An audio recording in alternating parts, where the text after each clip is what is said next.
Hello, everybody! Welcome to session 18 of War of the Realms. 2 sessions away from 20. So good to see you all. Thank you all so much for joining us on this lovely Sunday afternoon. You may have noticed that we are sans Chelsea, Hermitha today. They are doing some amazing things and could not be at the table today, but we wish them well, and you will definitely see them back next week, I believe. But let's get going, everybody, because we got a lot to catch up on, especially how last session ended.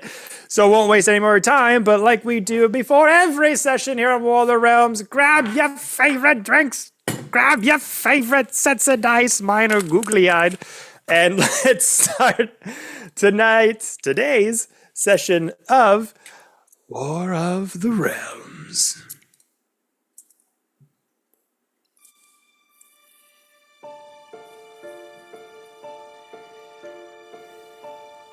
So, last we left off, the Crystal Vanguard finally now at the Astral Citadel, tugging at threads that maybe they shouldn't be pulling on, but F it. We're doing it. We're diving head first, following the trail of this strange furniture store in the Astral Citadel, owned by one Woodrow. Finally sought it out after its ties to the Crystal Village you were once in. Not all it appeared to be, it turns out. With its connection to these various disappearances happening around the surrounding area, you met with Woodrow, who turned out to be quite an interesting character, was very one-note, little strange, a little out there. But upon searching out the furniture shop some more, you found out that the furniture were, in fact, mimics. And not just one mimic, a whole bunch of mimics that just surrounded the entire shop, and Woodrow themselves changing into some kind of morphed creature very similar to the one you had fought in Crystalbrook Village that Janice had turned into, this sort of doppelganger mimic-like hybrid that you battled, raged on for most of the last session, I believe. The fight kind of went all over the place. Some of you were in the shop taking out mimics that, thanks to some high rolls from Clara, turned out to be more than just furniture. Some were barrels, some were even books on the shelves themselves. But 3 of you were kind of situated inside Woodrow's shop, while Rala and Lewin were on the outside trying to deal with Woodrow themselves, as there were some innocent bystanders caught in the mix. A father and son that came by the shop to pick up a bed were kind of in the crosshairs, so to speak, of this encounter. But Lewin doing their best to protect this little family. You took on Woodrow yourself as their form morphed and changed in this Hulk-like entity almost, displaying sort of descriptions and the sort of same body type that Janice had turned into, but like a different malformed version. But you took the fight to Woodrow, and we're doing pretty well until a couple of big hits almost took you out. And as you shouted out for help to the rest of the Vanguard, one person only burst through the door. Rala, your favorite Githzerai, just speeded over to your aid with a couple of great checks and great bonus action economy moves. Ran right up to that sucker, doing some stunning strikes, holding Woodrow in place as they were trying to run off and escape, and could, for the life of them, get anywhere out of the way, causing the 2 of you to tag team and take Woodrow down until eventually pretty much took him out right when the rest of the mimics inside the shop were all taken care of. With Woodrow kind of down and out on the floor, not really knowing what move to make next. The surrounding villagers in the district all running for their lives, shouting out, definitely catching the attention of some nearby Spellblade guards. Not before, though, Hermitha cast Speak with Dead onto Woodrow to figure out just what the hell is going on, what does this all mean. And you weren't able to extract too much information, but very important bits of information. One being that how many of these doppelganger-like entities are here, are around you. And Woodrow basically whispered out, "We are everywhere." And it was around that time the Spellblade Guard had arrived, seeing you kind of in the middle of all this destruction, not really knowing what's going on here, if there was an attack, if you had caused it, and a few back and forth interactions. Of course, Woodrow's body liquefying and basically disappearing into the dirt, similar to how Janice kind of expired once you defeated her. It wasn't much to go on, but there were a few things that kind of were said back and forth between you and the Spellblade Guard captains that were a bit confusing.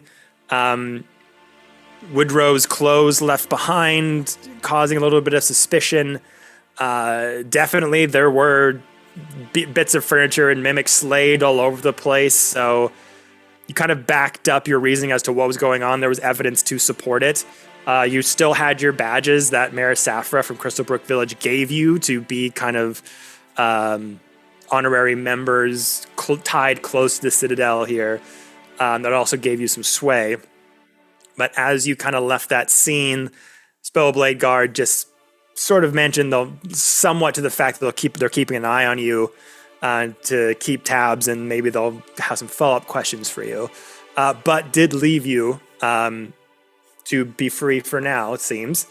And as you were kind of walking away from the scene, from the central square, you simply looked back, and one of the guards, kind of looking over the remains of Woodrow, simply rose up and just stared at you.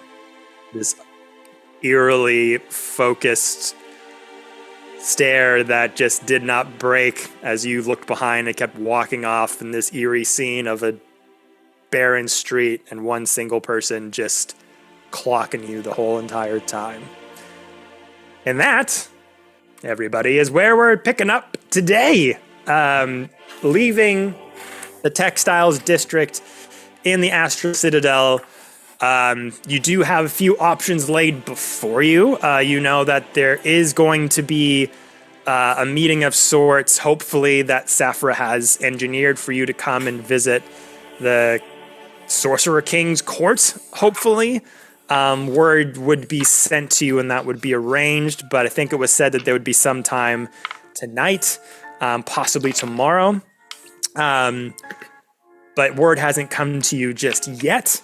You do have some sleeping arrangements in the Citadel itself, probably in like the visitor guest quarters. But again, it's up to you what you'd like to do. I know there was some talks of maybe doing some research, maybe exploring the city a little bit more. So enough of the DM sprouting off an intro. Crystal Vanguard, what would you all like to do? You said it was like early afternoon after this whole thing transpired. Pretty much, yeah. This is all taking place in a day, because I think when you arrived at the Citadel, you came from Crystalbrook Village. She flew you in, you situated there, so it was kind of like late morning, and all this kind of exploring the city and getting in there was kind of like noontime, and we'll say probably around now is getting into like the 2-3 o'clock area. So, not quite time to rest quite yet. We have some day to burn. Torben will just kind of look at the group as they're walking away. Were the guards following us, or did we kind of ditch them a little bit? No one was following you necessarily. They're kind of there doing cleanup duties, pretty much, like going in, like a bunch of them went to the workshop to clean up that mess. A few of them splintered off to question locals about what was going on. Just the last scene that we saw was you all leaving that sort of area down a street, and just one person over Woodrow and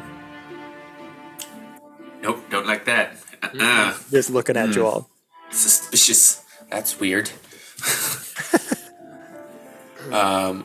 Torben will look over at the party and just, once he feels like they're out of earshot. So we can't quite trust anyone we're talking to until we can find out a way we can identify these doppelgangers, shapeshifters, face wearers, whatever they are. So we should maybe see if we can find something to help us with that, if at all possible, if there's anything here. I agree. We don't have a lot of time, though. That's the thing, though. I think if we could supply before we have to go anywhere, might be a good idea. What do you think? Here's the thing, though. We don't have a lot of money. That's true.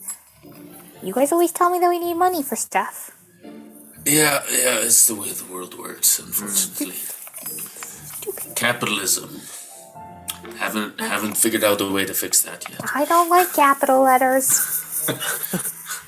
So confusing. Uppercase, lowercase. Yeah, that's what I'm saying. You can fix things with a hammer. Why do you need an alphabet? Or your fists.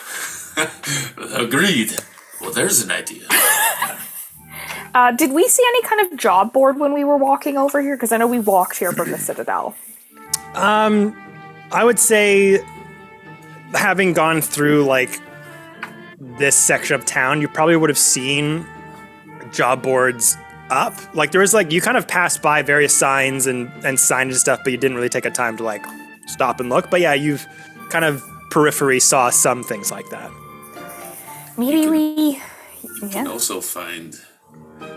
Depends what we're looking for. I know in the Asgard Protectorate we had fun, kind of under the table, things that we'd bet on and have fun, either like feats of strength or just friendly boxing matches. But a very good person to talk to are street folk, performers. Oh yes, we did pass one, didn't we? Yeah, we saw that lady with a violin. I actually really want to talk to her, so we could go talk to her about that, and then we could go talk to her about my thing too. Yeah, and tattoo shops are great for that too, because people sit in the chair, they get tattoos, and they talk a lot. So I think we passed both of those, so we can probably find the lead there. Let's do it. Is there a way back where we're not passing by the guards, or? Well, right now you're let's say Woodrow Shop is a little bit of a square, multiple alleyways and roads kind of leading to other shops and other places. There's a bit of a group of them there, and you're kind of walking away from them, kind of intersecting back into a more busier district. This one's kind of bare because of all the commotion and everything, but the farther you get away from there, the more voices kind of pick up, the more hustle and bustle of the city streets start to become alive once again. You kind of see Spellblade guards every now and again, like maybe two of them just kind of walking the streets, just keeping an eye on stuff. But you're not seeing any increased activity, or you can make perception checks if you want to see if anyone's following you. Yeah, I'll stay at the rear of the party, and I'll take a quick glance backwards. Sure. Just to see if anything seems out of place, or if any sixth senses feel like I'm being watched or anything. Sure. That is a very good roll. That is a 21 perception. Let's go. Okay. So as you're all kind of going from sort of textiles like furniture, clothing, various area of shops and things like that, kind of melding back into the central hub of the city. Everyone's just kind of running around doing their own thing. And it has a very like Assassin's Creed vibe, like the amount of people that are kind of all walking indiscriminately, large crowds. melding into each other. The Spellblade guards are pretty easy to see. They're either in like a royal blue coloration with silver lining, or yellow with like a brass lining, kind of signifying like these are more royal guard type individuals that have a bit of a higher standing in the stature of or the organization. But yeah, so you're kind of walking around, and the rest of you are kind of looking for these shops or looking for signs of like where things could be next. But Lewin, you kind of notice two of the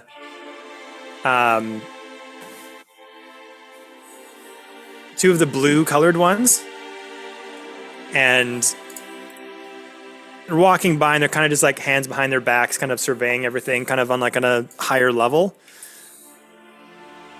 on like a balcony next to a building.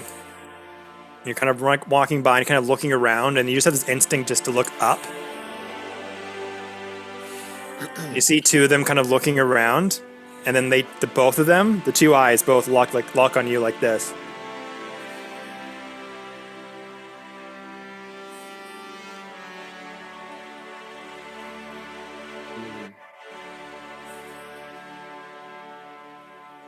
I'll break eye contact. Back to my Sending party. stones in their freaking ears. We're being watched, everyone. Like right now. I assumed as much. I can cast a spell that'll make us super sneaky, and we can try to sneak away. Oh, right now we're just gonna talk to some street performers, check out a tattoo shop, maybe go shopping. It's not really. We don't have to be sneaky quite yet. So. We have if we're going with the narrative that we haven't done anything wrong from the city's perspective yet, I think we'll be okay. But keep that handy. I'll keep it handy. Okay. So when do we come? Yeah. I think they can communicate. I don't know what that was or what that is. I'm not familiar with that, but does anyone know if touching your ear? I'll say for you, Lewin, you got like a perception above 20. Yeah. Some of you may have noticed it before, but didn't really think much of it. Maybe you thought it was like an adornment or a piece of jewelry or something like that. But you'll notice that on some of the earlobes of some of these guards, whether they're elven, human, whatever they come across as, they have like these cufflinks, like these earlobe cufflinks, but they're not like metal. They look like they're granite. And they kind of adorn the outer layer of the lobe and kind of go down towards the bottom. Not sure exactly what the material could be made of. And definitely just on the guards, right? Mm-hmm. Okay. Is anyone here familiar with... Yeah, in the Asgard Protectorate, when we were on stealth missions, we had sending stones. We didn't have the fancy little elven earpieces, but we had runic stones we could talk back and forth with. Well, whoever was just watching us definitely have those. Check whether or not my old crew would have used those. Yeah, make a history check. Technology. Ugh. That's a 23. 23. Yes, so your crew definitely had these on them from before. And just knowing what they are through that, this is a particular type of sending stone. It's much more elegant and elevated than just using runes on a rock. And not to say one's better than the other. It's effective. I was like, well, fuck you, man. The Nokia brick phone versus the iPhone. They both do the same thing. It still works, okay? Snake is a perfectly good game to play. You can also smash with the stone. Exactly. These things look like they would break if you drop them. Need a screen protector. Okay, I'm gonna kind of turn into the conversation. Raw's also gonna really quickly, because she's gonna remember me, and she's gonna pull up like her monk clothes have like a little hood on the end, so she's just gonna like put her little hood up over her ponytail, and just kind of scoot over and go like their communication devices. They're communicating. We're not only being watched, but we're being watched with a layer of security right now. So, eyes up, everyone. when he says that, Raw's literally gonna look up and, gonna look around. Well, also, It's just Skye. I almost start to point, and Just act normally, my friends. sorry. We're just gonna go. I talk envision you guys all walking, and then guys are like acting Lewin seeing that up very- there, and then like all of you huddling, just stopping in the street, be like, "No, we gotta look normal. No, guys, just be fine. walk forward. It's normal. No, just stop. Just go forward." talking about like earpieces and sending stones and like totally giving away everything we're talking to. Oh look, Not a there's the strong suit. violin Yeah. player. That music I hear. Don't look behind you. Also, do you just like instruments, Claire, or? No. Oh my gosh, it's such a long story.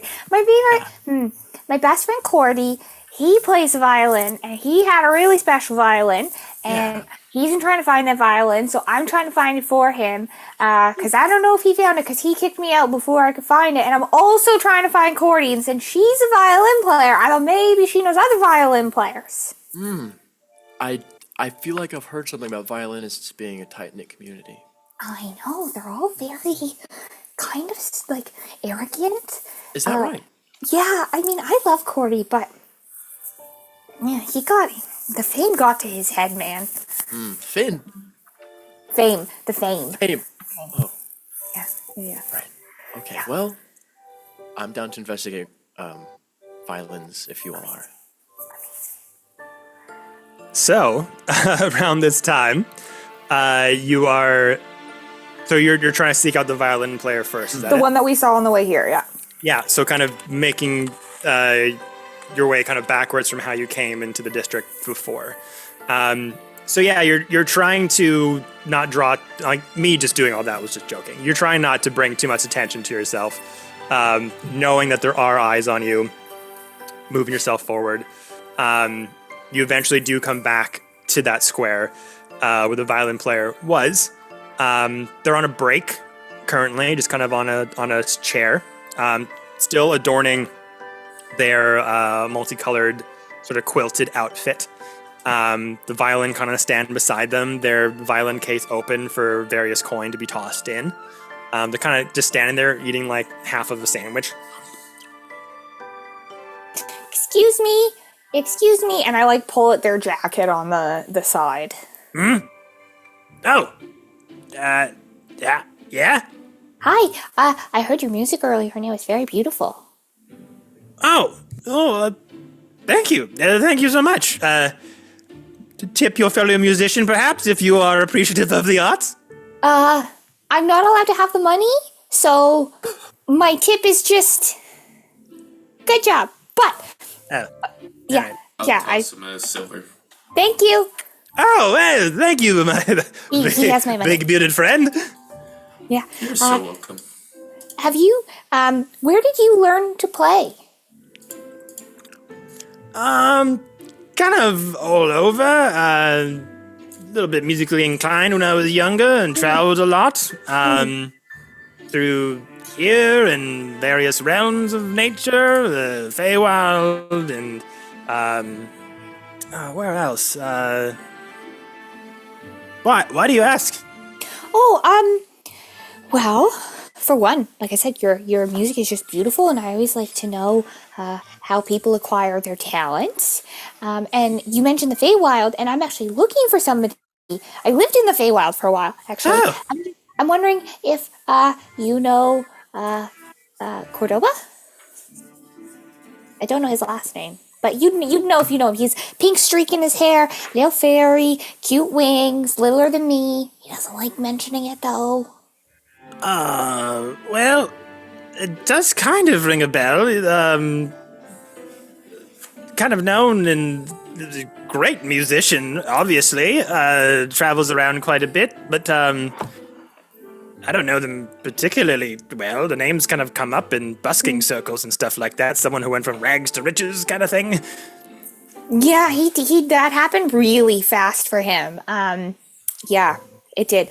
So you don't know him. You just kind of know of him. You wouldn't know about his like general well-being, whereabouts. No, just like I don't know, kind of known in the scene, you know, and if you're like a jazz player, you kind of might know some other jazz musicians, and those have kind of made themselves known in those communities, but not like best friends or anything. Like, kind of traveled around the Feywild quite a bit. It's got a pretty fucked up place, if you don't mind me saying so. Like, the plants kind of eat you, and emotions kind of consume you and can make you go crazy. And spawns come out of weird forests and try to make deals with you, and you think it's for a good thing, and it's not for a good thing, and you gotta get your soul back, and it's very, very...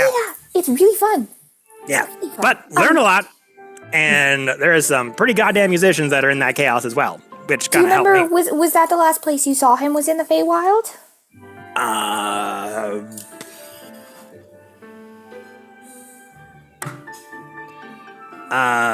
Yeah, I think so. I mean, I think there was like a big festival going on, and a bunch of us went, and I think he was like one of the main headliners. Does this sound familiar to me, like from when I was there? Does this event sound familiar when you were there? Make me a history check. I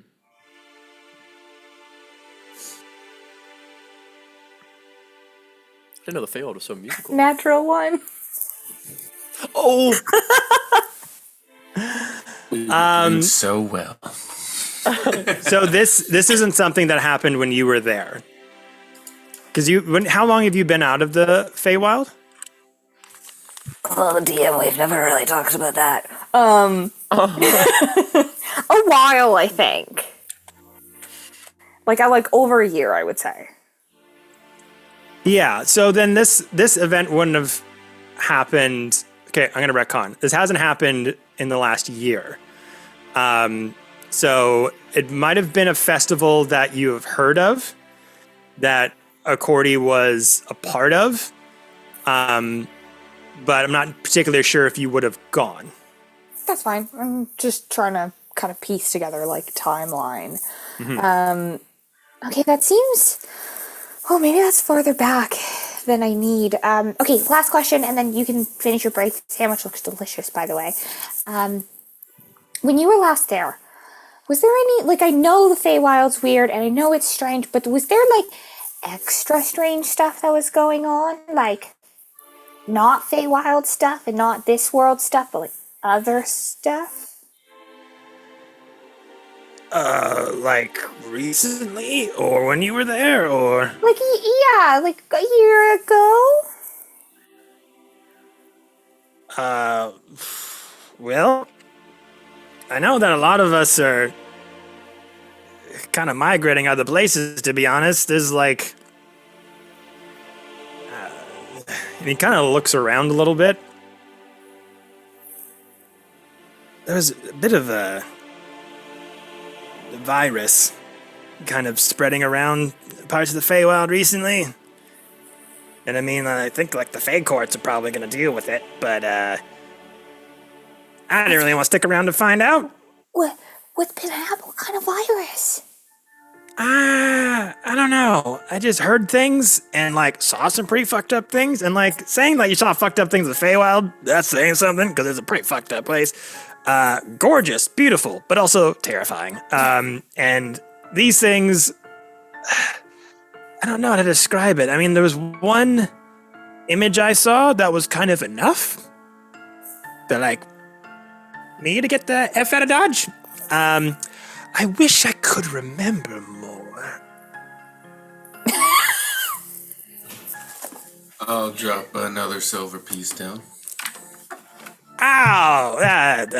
There we go. It just dropped in my brain. Yeah, you know, I was doing my busking thing. Travelers be, you know, sometimes I mean, you can make like a fairly good coin if you're fairly musical and are in tune with your emotions, because there's some areas of the Feywild that mimic your emotion, and if you're freaking out, the environment freaks out, and maybe it'll swallow you whole. Who knows? I would get hired to travel with groups across certain parts of Feywild, play good music, making every plant, vegetable, animal in a good mood, so horrible things wouldn't happen. Heard rumors of some sort of virus going around, but didn't really think much of it. And then one day I came across a piglet, and it like, you know, seeing normal animals in the Feywild a little weird because they're always amalgamation of something. But this one had like metallic bits on it, and its eye was red, and like part of its skin was breaking out, and like tentacles, like metal tentacles came out of it and tried to kill us all. And I was like, yeah, no, not for me. And like other things started becoming metal around it. So, I decided to leave. There's a wall. There's a wall nearby. Ralla's gonna just press her forehead to that wall and stand next to me. Don't mind my friend. It's a little traumatic for her. What? It's okay. No, it's okay. Don't worry. She's fine. They're hitting their head a lot. Is that okay? It's normal. It's fine. It's their They're coping fine. mechanism. She's a monk. Okay. She's a monk.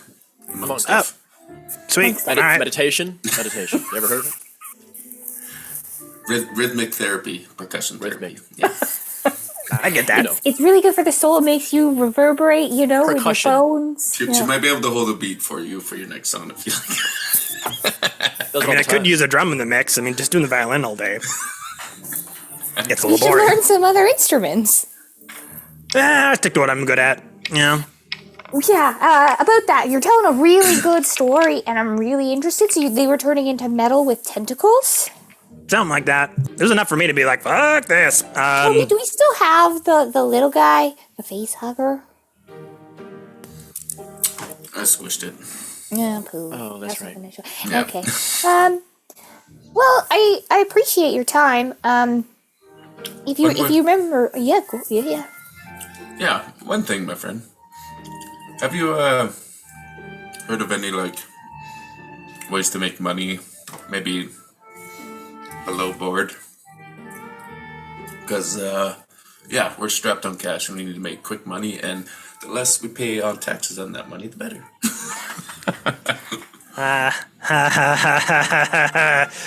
Yeah, no, I don't know anything underboard. That would be not a smart thing to do in the Astral Citadel. They're pretty tight-lipped around here, you know? Like Oh, they, cool. I'll drop another silver piece. yeah.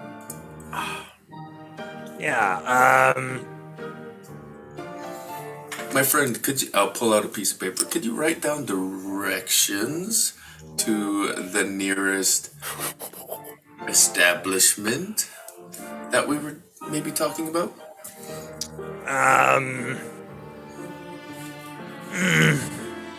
Before Torben even reaches to pull out another coin anyway, I'm gonna make a note of just staring right in this guy's eyes, towering, shall I say, over this man, just kind of like, Wait, how tall is this guy? yeah, how tall is this guy? He's sitting down, so Size him up. He's sitting down. I'm trying to remember when I described him before. I don't think when you passed Just a by him. tiefling. It was just a tiefling. That's all you said. Right. He's short, So 6'2". yeah, so you're looking at a tiefling. I believe, did we say red-skinned? Hard to remember. I gotta keep better notes. I'm the DM. I'll give you a silver coin too, Kevin. Yeah. So we didn't say. So yeah, we'll say blue-skinned tiefling, with like pretty long, elongated horns coming out of the sides. This multicolored like quilt patchwork, almost bard-like outfit meant for show and prestige, and long, sort of like short range hair that kind of comes down here and swoops over to the side. You're going up to them, Luwin, and kind of towering over them as they're standing on the chair. Yeah, I'm just gonna be, You're sitting on the as chair? he seems hesitant, Lewin's just gonna be like, I'm gonna come keep up- talking, buddy. Yeah. I'm gonna come next to him and beef up a little. Oh, so be you're very- trying to like intimidate them. I'll be intimidated. I'll give him a good silent like get serious, brother. We need to get moving. And All right. when I hand him a piece of paper, on the bottom side of it will be a gold piece. All right, Luwin, make me an intimidation check. I'll do that. With advantage? Unless someone wants to help. Well, yeah, can I make roll it. That was Yeah, fair. roll it, I'm yeah. backing up. The Yeah. Terror I was Twins, there. ready to rain. The Battle Bros. Battle Bros. Does that? I mean, she was just hitting her head against the wall. So Yeah. that's- I'm gonna come back like a cut on my forehead, like. You listen to me. All right, roll intimidation as well. That's a 12. But I didn't do good, so I'm can I kind of use counting on Shrala. Draconic presence? Oh. Can I? Wait. I'm trying to find it here on my page. What? Is that an ability? Yeah, Draconic Yeah. presence, yeah. Draconic presence. It says, if I fail intimidation, I can reroll it. All right, Oh, there you reroll go. that. Roll again. Wait, how flashy is that, Rala? I don't know. We'll find out. I'm like That's a 18. Okay, dragging away. A little bit better. so Luan, yours was a 12. Mine was an 8. Wow. Yeah. Yeah. So I'm never scared You- when I want to be. kind of waltz up to this performer, and Torben, you've got the paper out. You can see that they're like you give him silver. Silver's not a lot. To like tell you about underground seedy things that could be coming into like a police state. I did say that I gave him a gold piece on the bottom of the paper. Oh, sorry, I didn't hear that part. Yeah, sorry. So got a gold piece on the paper, like, Yeah. and like just write down what directions of restaurants we could go to, trying to like signal like, you know what to Yeah. do. And Lou, you kind of saddle up beside Torben, and you're like, yeah, draw the paper. Keep talking. Keep do. We're real hungry. We want And I a mean sandwich. real hungry. Yeah. I could use a sandwich.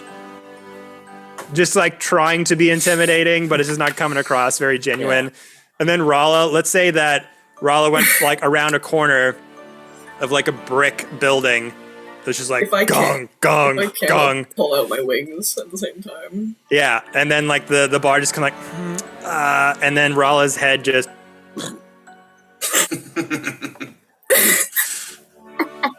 There's blood pouring down the middle of it, just giving you this like stare, and a little bit of a wing kind of starts to unfurl.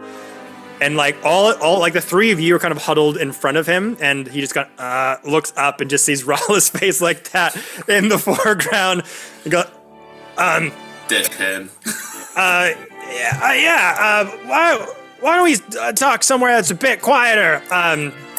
That's hard to hear you all. Why don't you just come over here for a minute? And we'll talk. All right. Scoop my wing around and yeah, good idea.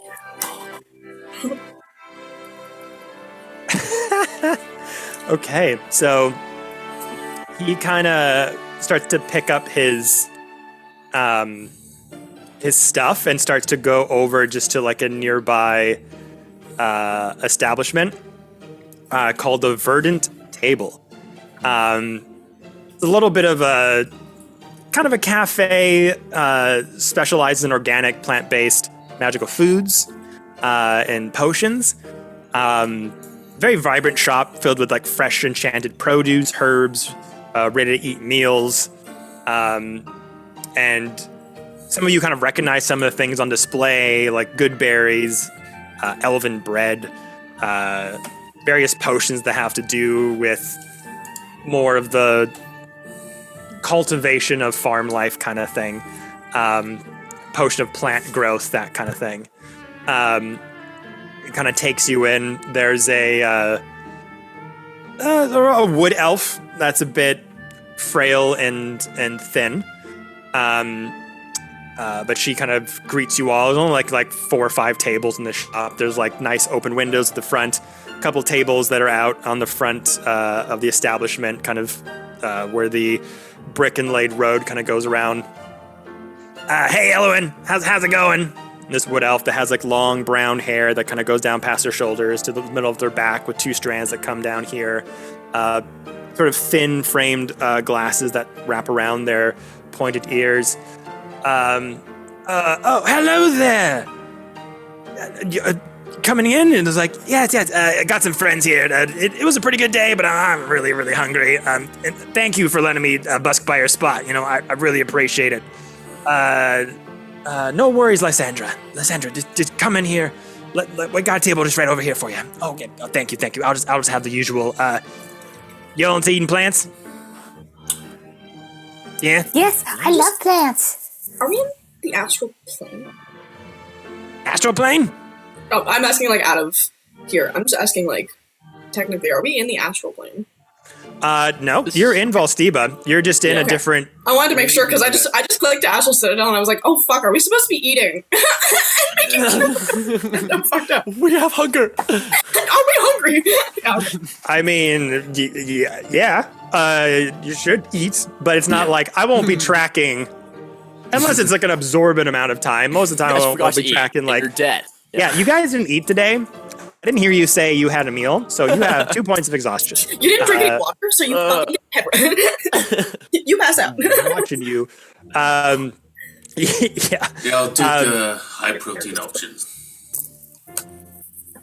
All right. Yes, we've got a few things that we've kind of altered for those people who need a bit more iron and protein in their diet. Here, let me get you some menus, and just runs off to the back, puts some down there that has just kind of a various array of enchanted fruits and veggies that can kind of ale whatever you're fixing to get out of a meal at that time. Bard kind of sits down with you all. Okay. But, like, are you guys new in this town? Like, yeah? Okay. Talking out loud like that to people like me could get me killed, okay? It's not... Don't go shouting around that you want to find seedy underbellied places out loud, okay? Sorry. Sorry about that, my friend. Yeah. Mean anything. That's okay. Second, you need coin, need some jobs? Yeah. Please. Okay. Well, there's a few ways you can make coin around the Astral Citadel. There's a couple gambling parlors. If you're good at performing, there's various jobs for performers as well. There's the sanctioned fight pit. And there's the unsanctioned fight pit. I like the sound of that. Yeah, you'd think so. It's hard to get to. Not very many people know about it. But the rewards are great. But you may die. We have ways to prevent that, so I'll just kind of like nudge Hermitha.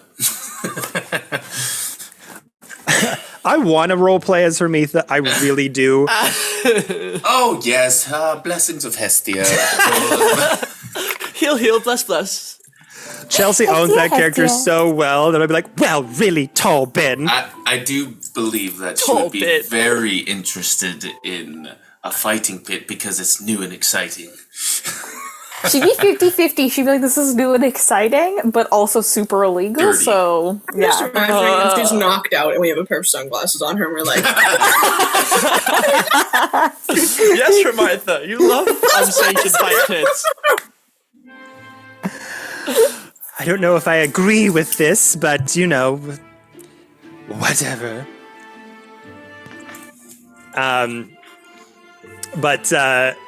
So, yes, they are kind of listing down some probable things.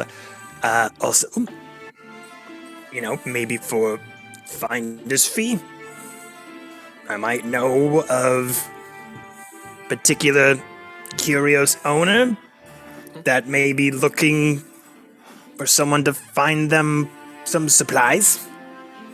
Do we get to keep the supplies? No.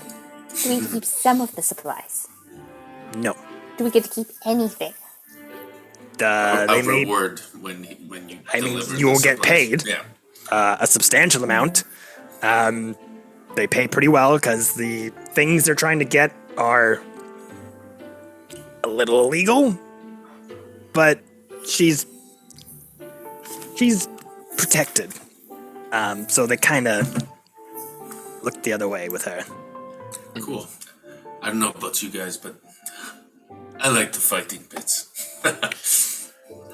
Can we Ready do to get back both? into it. Can we go fighting We're good at and? finding things. Yeah. Yeah. But I'm not fighting. Torby, Lewin, maybe Rala, that's all on you. I will make signs. I will cheer. I will heal if I need to. Are these fighting pits? I've been in a few. Is it unarmed fighting, armed fighting, no magic, magic involved? Do you know? Well, there's a couple of different there's a couple of different tiers. The more complicated it is, the higher the reward.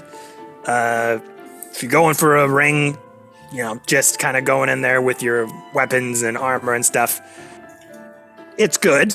But it doesn't pay as well as, some of the fights where you are going in just with your bare fists and putting on a good show. They kind of range from fighting more people that look like you to creatures and monsters that are acquired. Interesting. Do they have the beasts that have the tentacles and they're like a kitty? Oh, the spicy beast? Yeah. Yeah, sometimes. Torby, you should fight that! We vanquished a turtle hydra. Yeah. Hydra I turtle. wasn't there for that. Yeah, I don't. Yeah. You were just sleeping. We dragged preoccupied. the tent. We dragged the tent to the city. Yeah. Holy fuck, I heard about that was you guys. Yeah. That was that. So how would you measure that against what we might face?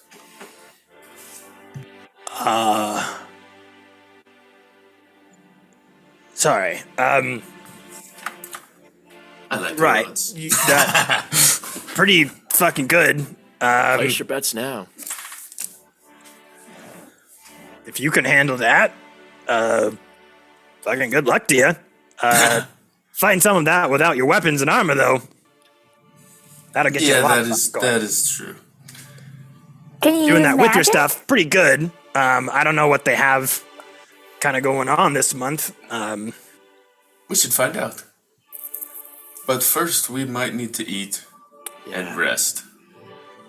I still got a couple dents in my armor If you from. can't tell, Yeah. we just came from quite the tussle.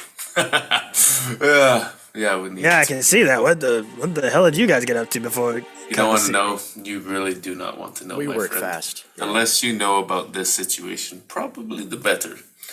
It will rival that of what you experienced in the Feywild. Okay, all right. So we need to make money without people knowing that we're making money. Yeah, I hear that. The Astral Citadel taxing everyone all the goddamn time.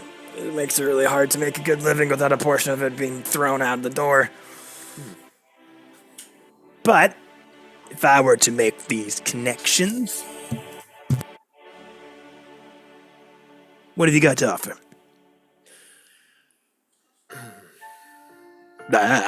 What do you think?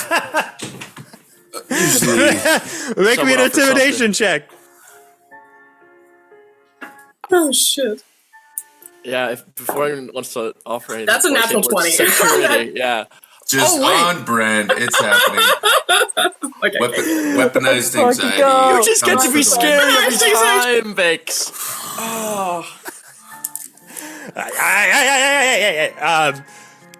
So as Get hit? Hey, my friend, I know my Githyanki or Githzerai friend is very scary. We will happily pay you something of like a portion of our winnings after we win. okay, like 20%. I say we could start at like 10%. Okay, yeah, 10's fine too. 10's good too. Yeah, 10 will work great. Yeah, And look we're at- good for it. Did Yeah, you yeah. see them? Look at them. No, really look at them. Who? The I don't really want to. the kid who just just got frankly- a pretzel. Yeah. So I just rather look at those eyes and those eyes. Those They've eyes. got wings, man. Those are not. Cool. I've seen that before. Don't need to see it right now. Yeah. I'm just gonna lock eyes right here. This is a good place to be. Yeah. Okay. So do these fights happen in the middle of the night, or Yes. They take place outside the city. In the Mystic Grove. huh? Which the grove? And how long travel is that? Well, the location kind of moves month to month to avoid suspicion from the outer patrols from the Citadel.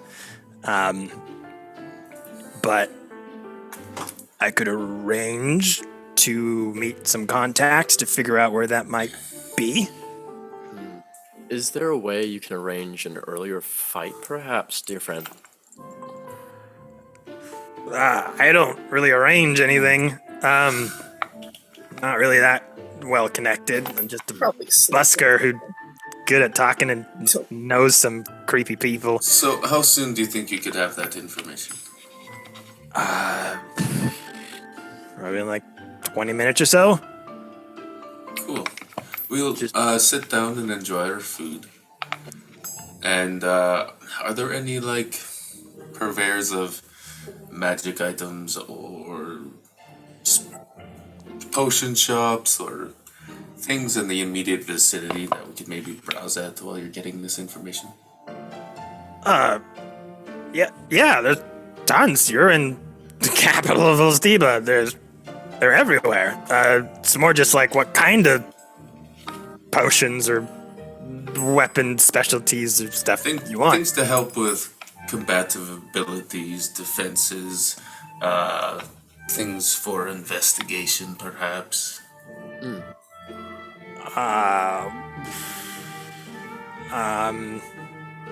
Okay.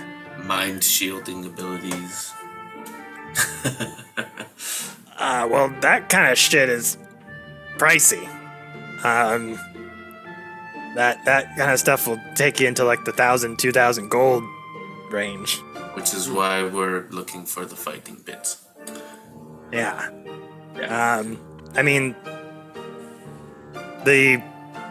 my contact who needs some materials gathered for their own shop, they have access to some pretty nice stuff. That sounds They might lovely. give you a discount if you do the job for them, but can't promise anything. They're a bit scary. We're scary too, my friend. She's very scary. Some of us, man. You guys are all right. Don't get me wrong. I don't want the smoke or anything. I prefer to be friendly first. Yeah, it's a good approach. Worked on me. Just thought you were gonna ask me some cool shit about my work, and now I'm getting threatened with fists. You're getting 10%. I'm just gonna wrap an arm around him and just like squeeze the shoulder and be like, "We're friends." Yeah, we're friends. Good friends, lovely friends. Pitch black eyes, no pupils, just Oh, yeah, we're all friends here. Fuck, why did I come to work today? Just Sure. think how much 10% richer you will be by the end of this, my friend. And as you guys are in the window here, or sitting by the window, plates have Elowen's kind of come to you, set down various plant-based foods. Very colorful. Some a bit more elegant than others. The more protein-based ones are kind of like, loaves of elven bread with some sort of material inside of it to make it a bit more dense, but it has kind of like a meaty texture to it. Other ones have like various types of salads, and things of that nature. Fruit and pecans and nuts and things on the side, and on top with like various dressings. And then you kind of, by the window you're standing at, like as Rala, you're clutching this person towards you.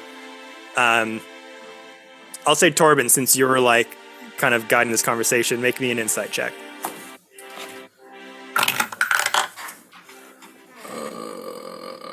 9. 9. Okay. So looking at this tiefling, you notice 2 Spellblade captains, Spellblade guards, I should say, kind of walk by the window. You just see them kind of just look over at them for just a second. You can't read what that look means necessarily, but you just see them kind of. You just see gears kind of turning. You don't know if it's for the worse or for the better. Huh. Are you uncomfortable, my friend? Oh, what gave you that idea? No, this is perfectly fine. This is great. I'm having a good time. You know what, to make you... Totally a didn't little come bit- to a public place to make sure my brains wouldn't be splattered all over the brick floor. Not at all. To get you a little more comfortable, here's kind of an advance on our working relationship, and I'll slide over 20 gold. Holy shit, you serious? Yes, you've trusted us with good information, and we are trusting you to withhold some information. And an emotional distress fee. That would be more. Right. Totally get it. Totally understand. Yeah, I got that. Yeah, righty-roo. Perfect. Now as we're like eating and talking, now what's your friend that needs special things acquired? Well, you guys are new to the city. I don't know if you know this name. Do you know Lysandra Moonshadow? No, I thought your name was Lysandra. No. My name's Lithania. No, don't know of that name, my friend. Okay. Kind of a big deal around here.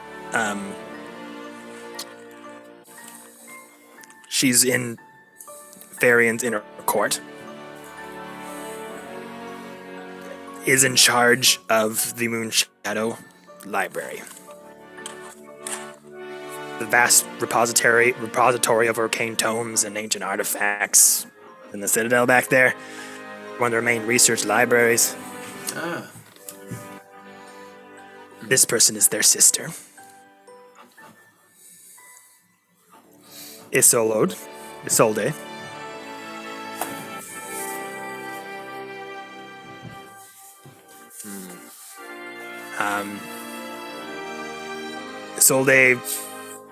kind of doing their own thing. Why are you laughing at me? What did I do? You said it solo. I can't get it out of my head. I'm so sorry. So what? solo. A solo. I know. I was reading the word and I know. said a solo and I went, Han God damn it. Solo. Not Han Solo. It's Isolde. But now I want to say a solo. I'm sorry. I'm a child. Sister of the one in charge of the library? Isolde, yeah. Isolde is- It's Lysandra's sister. Yeah, Lewin's like kind of joking, like emotional thing, kind of like now is kind of inquisitive and is like time to process information. It's like, okay. They run a curio shop called the Moonshadow Emporium. They kind of dabble in very rare mystical items. Some things that are a bit questionable, to say the least. How they get those materials, people kind of turn the other way because of her connections. We appreciate you being vulnerable with this. I know that we're not the easiest crowd to get along with. Yeah, no, I'm just my good nature, you know. I saw you were in trouble, and I just wanted to help. It's just I'm just a helpful person, you know. Just a Doing great. tiefling wandering Thank you. the world with my blue skin and my wits, around me, and I just. You just look like you needed the help, you know. It's Different. If you get into any sticky situation, you've made new friends today. All right. Totally. Dangerous friends. So, when you're good, you're fine, you're safe. And when- I yes, you kind are. of need to ask. You Rala, are safe. loosen your grip on that man's shoulder. She's just gonna start eating. Just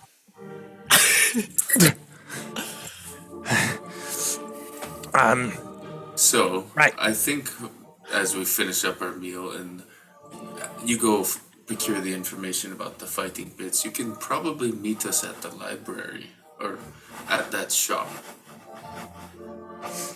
when you get that information, because we will probably be there in the next 20 minutes or so. Okay, you're gonna go do some things, and then you're gonna meet me over there at the Moonshadow Emporium. Yes. Okay. All right. Sounds good. Can I do a general insight check on him and see if there's any hint of betrayal? Sure. I'm scared we went a little too far. tell me immediately if they're. Tell Rala I'll be immediately. talking to Rala about. That's 10. Need a father on Lewin. Trying to. Yeah, you looking at this individual at Lithania. Like you just see them kind of like, I don't know, somebody who, the same situation of when you're going traveling and maybe you meet like a group of friends in like a hostel and you're like, oh, this is fun, everything's going great, and then just goes like very weird very quick. You're like, well, I'm 10 miles out of the city and I'm stuck with these people, so I got nowhere else to go. There's obviously a bit of more that they could chew, but they're terrified of Rala. And in a city this big, it's easy to disappear. If people really want to. So I don't know, the way you're throwing your weight around in a city like this, where most people probably don't, because of where it is and the guards that are around, they just are like, they have this look on their face of just kind of going with the flow, but you're paying them as well. But they're probably used to, like, you know, being someone that kind of operates in the underbelly of the city, is kind of used to this kind of thing. But at the surface of this whole cosmology of the city that you barely even tapped into, but are just kind of seeing like the tiniest glimpses of it now. Okay, thank you.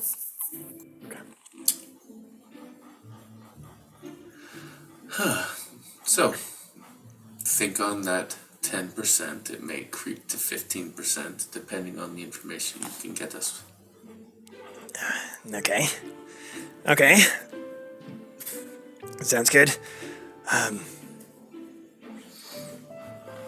Right. I'm gonna go. Yes, and we'll So- meet you at the Emporium. The Emporium. Moonshadow. Alright, you got it.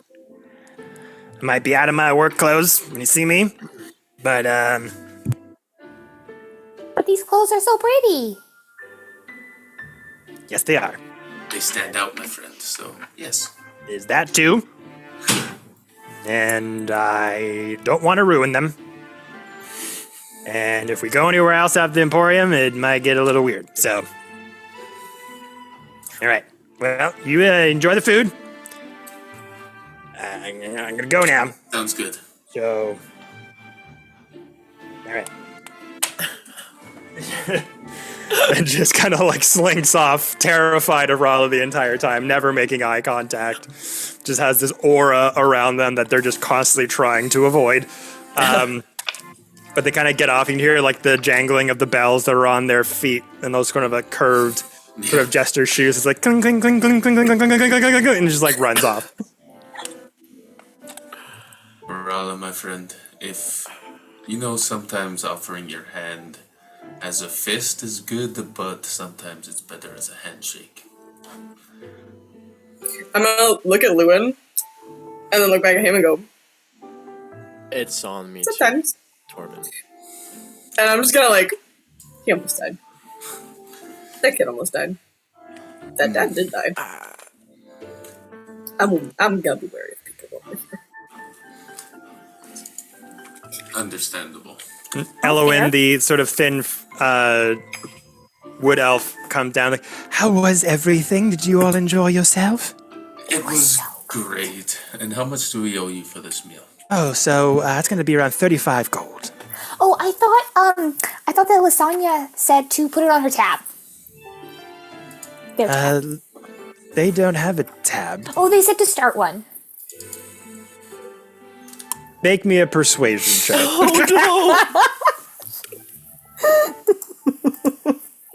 Chaos bird. Chaos bird. You're gonna burn the relationship. We're never gonna see the fighting pits. We're never gonna make thousands of gold. What was the number? 8? 8! The delayed reaction. I'm just gonna gauge the reaction before I hand Yeah, over. so Elowen kind of looks down and goes, oh no, they were banned from having tabs. My establishment. Oh, I They must tried have that one too many misunderstood. times. We've settled it then, but no, there will be no tab on Lethania's. Oh, So 35 gold then? can I do an insight check? That seems extremely high priced for food. Yeah, Or as you some, look, like go for it. Plant-based. Gets se- expensive. You pay a 17. premium. 17. 17. So as you look down on the menus, they are 5 gold a meal for the premium exotic plant-based meals that you were provided. Yo, As we're never you- gonna eat plant-based again. as you look up, she's like, was the service not adequate for you? The service was fine. I just don't remember getting menus when we started. So you just gave us and didn't disclose the information of what was in the food or which meal. Yeah, Sorry, what was your insight, Torben? 17. 17. As you're kind of like saying this with that 17, you look around, the shop's empty. There's nobody in here. And you kind of see her face as you're kind of like, you know, the menus weren't really on time. We didn't know what the cost would be. I understand, but I've given you a service, and I believe it was an adequate meal for you all. That's the price of what food here costs. Clara will pull out the 18 gold that she's been keeping this whole time and pretending she doesn't have and put it on the table. Okay, all right. It's everything I own. There's no problem. We won't want to get the guards involved or anything. I'll drop the remaining 17 gold and just say, generally at the start of the meal you do hand out the menu so your guests can get an awareness of what the prices may be and what they might be ordering, just as a thought for future patrons. That's okay. I'm sorry that Lethania didn't tell you what the prices were at the start. That's what they're supposed to do. I think Nathaniel ordered for us. He doesn't work here, so I don't think he would be responsible for Right. handing out menus. Yeah. No. So still that 17, you see them kind of like there is something weird going on. You do get a sense of like, is this person grifting me? What the? You do get a sense of like this isn't right.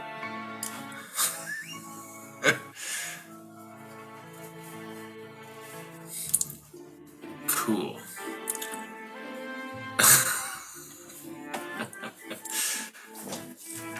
do I do with that information? I don't know. It's up to you. I'll do. Just uncomfortably staring at each other. Just do these. I'll look them dead in the eye, put my hand on their shoulder, and say, "Are your prices fair?" As a show of intimidation. Make an intimidation check. Before he does that, can I cast Charm Person? Yes. I want to do can. that. I want to do that as he's asking the question. Okay. So it's a Wisdom saving throw.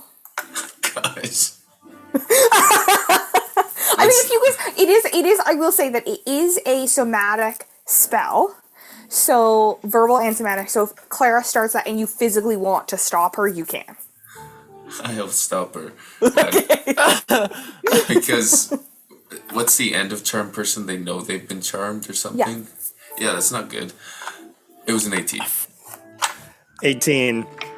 So you kind of like are sitting at the table with everybody, and you get this sense of like, that seems weird. Like I don't know, going into like a salad spot in a mall, and it's like $40 a meal. You're like, what the fuck? And you kind of talking reasonably. It's like that's the price of the meals. I wouldn't want to get the gods involved or anything. And you just kind of go. Like that squeaking of the chair, you kind of just like shit about Roll. you just kind of like make your size known in the moment, and you're like, "Are your prices fair?" And the thin, tall wood elf just kind of looks at you and goes, well, we've had to recently raise them. Just our times are a little bit tough here, but this is just call it 17 gold for all 6 meals, and everything will be fine.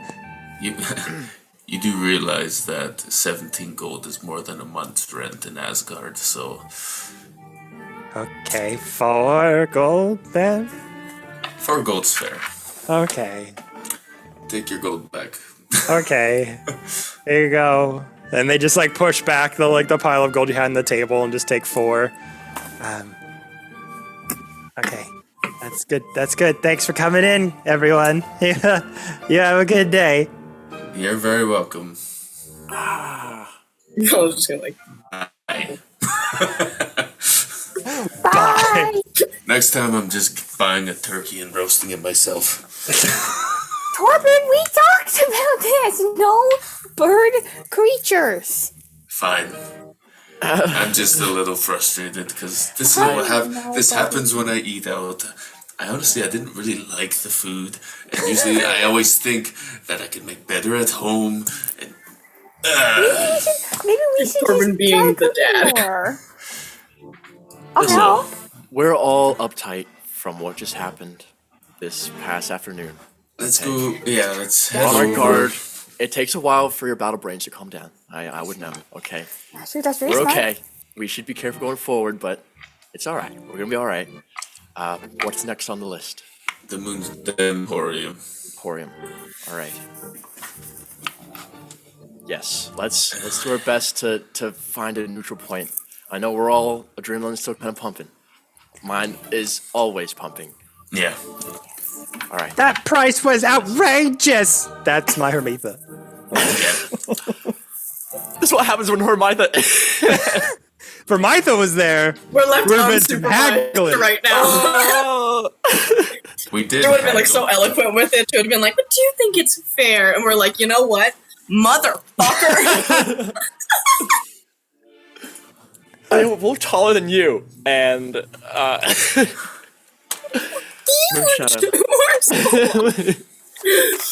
I forget pretty consistently until we're in a situation like this. It's like, oh wait, I'm feeling the We're full massive. weight. Yeah, I'm feeling the full weight of that, and also how we are as a party in like a urban setting. Now we gotta lock in, boys. We gotta lock in. we're in a city and we're like, you know what? Let's just beat it. Just intimidate everyone we can. Everyone record, and yeah. everything. Lewin isn't even accustomed to like an environment like this, like mercenary work, battlefields, fields, like campgrounds, rations. You know, so Yeah, it's the Lewin's equivalent. trying Like to, basically, that situation was the equivalent of like going to a Yeah. grifter in Europe, and just like making them your best friend, and then them just like trying to take advantage of you. Yeah.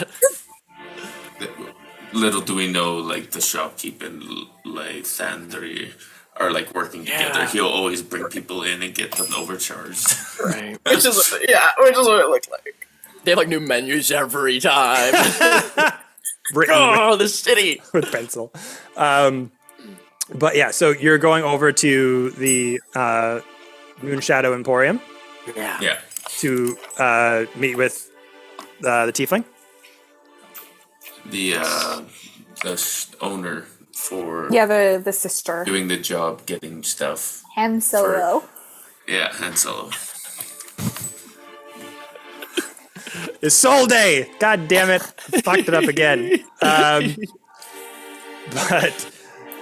Yeah, so after a few minutes go by, kind of leaving that little bit of aggravated scene, looking around for this very strange emporium, kind of go around the main city, not really finding it there. Kind of find a town map that we said earlier that was kind of situated in the town square. You do find it on the board, and it's kind of in this weird sort of narrow alleyway where there's just a lot of like various antiquities and rare item shops and things that are like some that are on the cheap side, some that are on the superstitious side. Like ground unicorn horn kind of place that would be sold. Like, does it work really? I don't know. Are we going to the hot topic of the Astral Citadel? Is that This is the Little Spencer's, bit. Anna. the Spencers? bit. Sorry, the Spencers. You're right. The Spencers. More like the Spencers, yeah. It's kind of like a little darkened stretch of alleyway where people are selling things that nobody knows if these things actually have great benefits, but some people swear by them, some people don't. But eventually, you do see a sign that says Moonshadow Emporium. Darkened oak sign with a bit of purple paint on the letters, with some silver outlining on them. The windows kind of blocked with this sort of dark crystal. It's kind of hard to see up from the outside in, but it's all kind of jagged and angular, almost like a geode kind of coming out from the outside that's inlaid into the stone and the wood kind of pairing. Big sort of thick metal door at the front has one of those little eye slits in the top going up to it.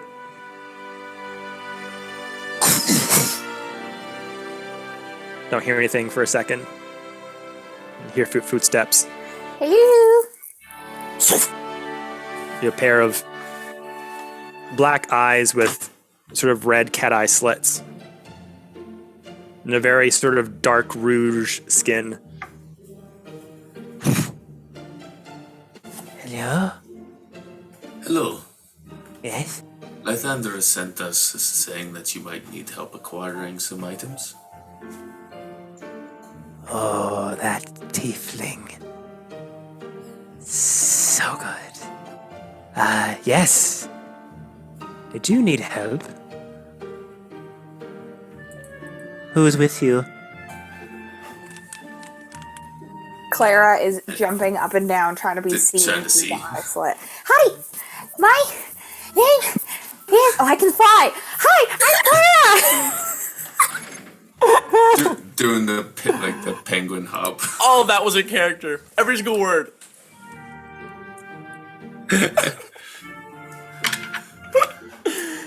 It's so nice to meet you. I'm Nice. Torben Wolfguard. Tobin, okay, yes. We've got Loon's Rala. back here too. Yeah, and we got Luing right there. Alright. Alright. 1 second. Closes the eye slit in the metal door, waits a few seconds.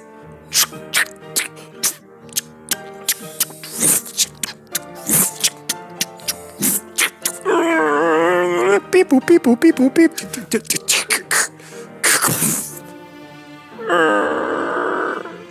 various locks unlock from the inside, and the door kind of opens, but it's not like a door, it's like a vault door. It's super thick with metal. Like as soon as you open it, you can see that the outer layer just kind of goes on for a very long time until the actual opening reveals itself to you. As you kind of go inside, it's very dark.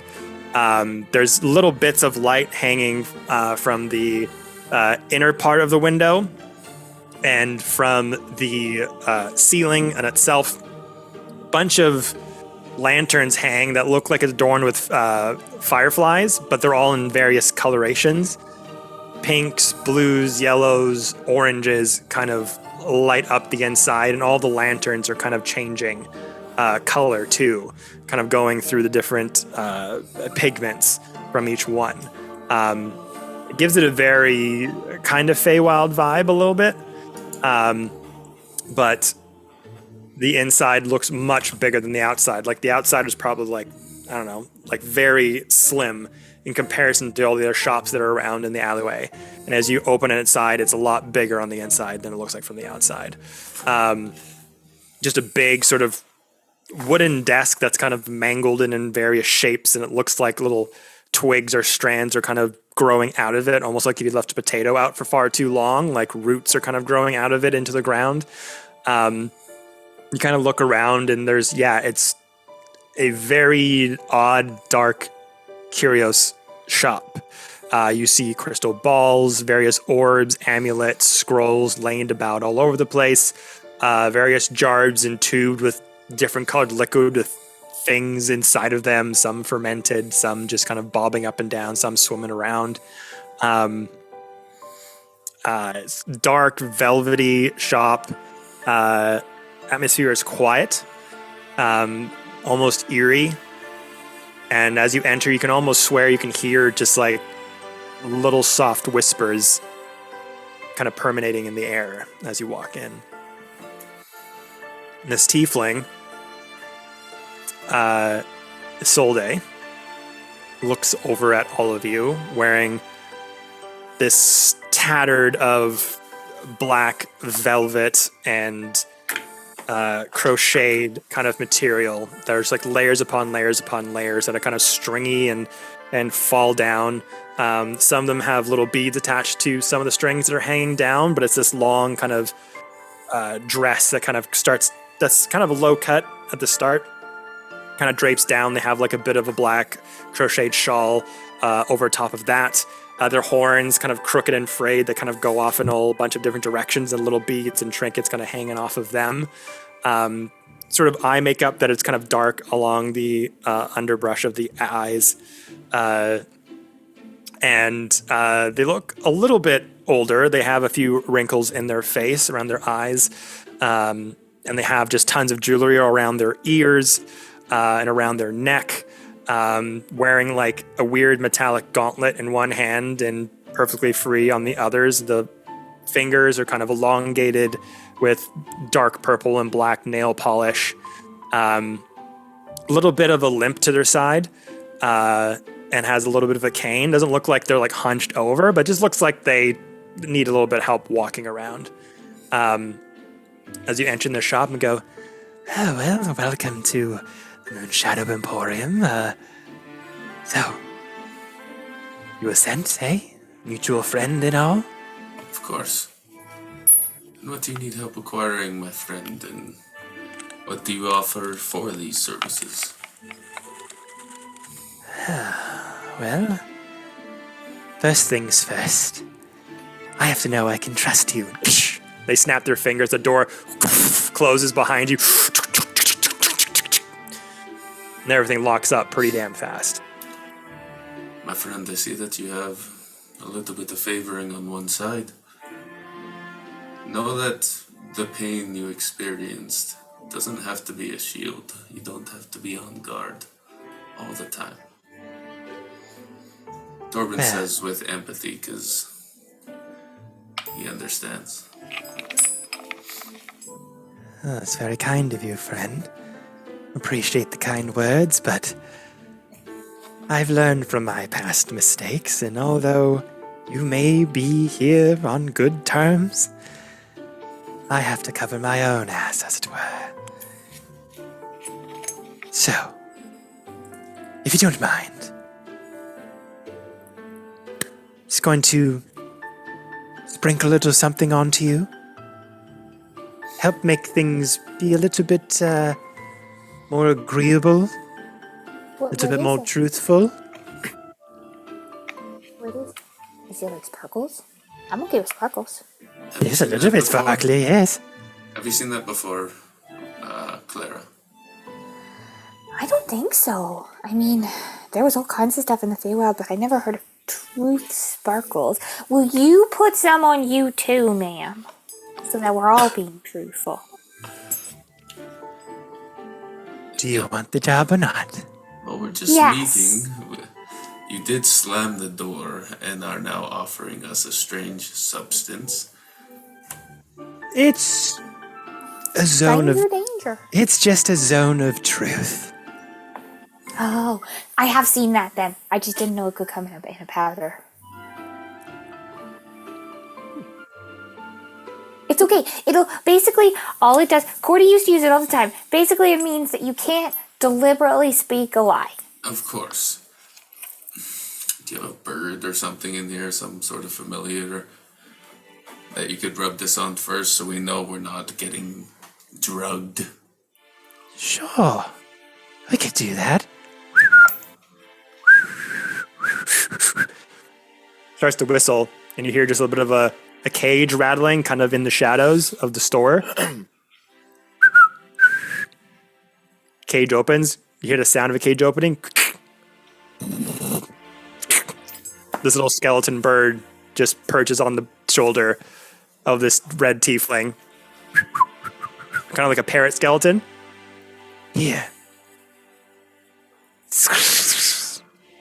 Pours this kind of black and purplish and goldish powder or sparkled dust on it. All right.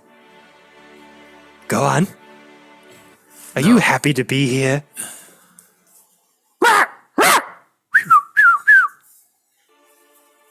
Works perfectly. Now, do we all need this, or could it just be one of us? I'd say one should be fine. Sure, you can put it on me. Stay alert, my friends, just in case something happens. I'll walk forward, yes. All right.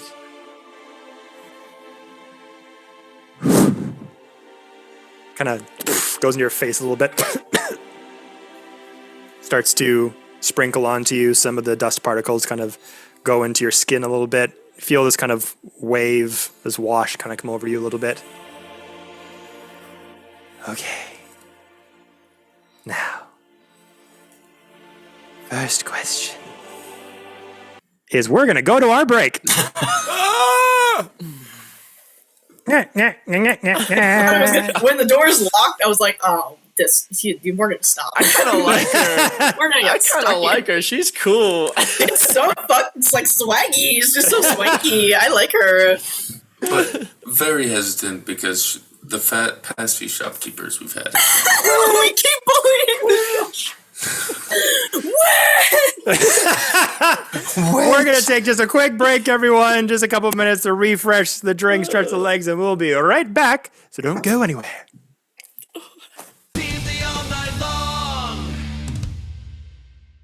And we are back. Thank you for letting us take a little bit of a quick break there. But we are not going to waste any more time, everybody. Let's see how the Moonshadow Emporium wraps up. So,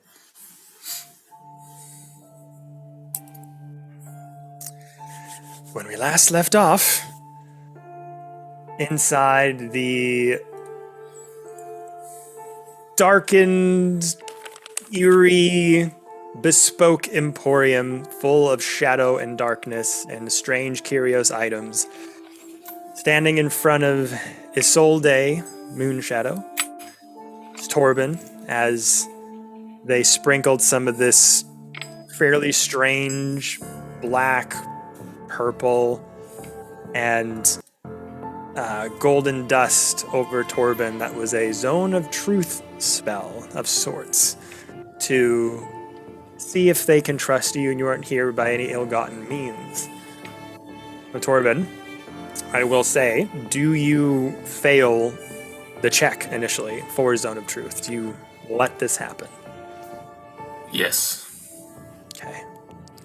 So as their raised red-skinned tiefling hand sprinkles it onto you, you feel that sort of that feeling wash over you as something is kind of taking over to an extent.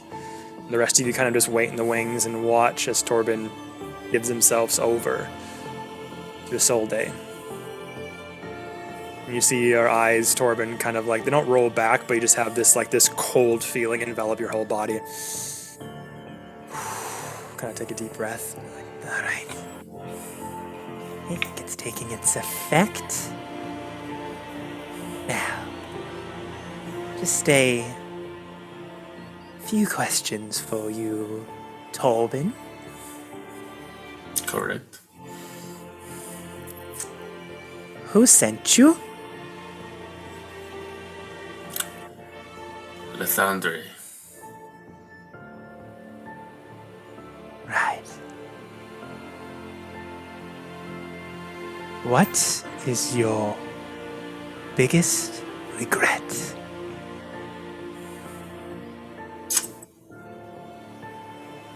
You can visibly see he's now trying to fight it. But he can't. My biggest regret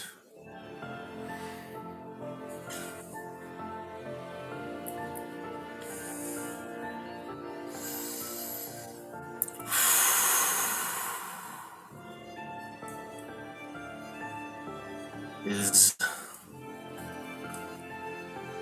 damning my friend to a life of servitude to a god that I should have known better.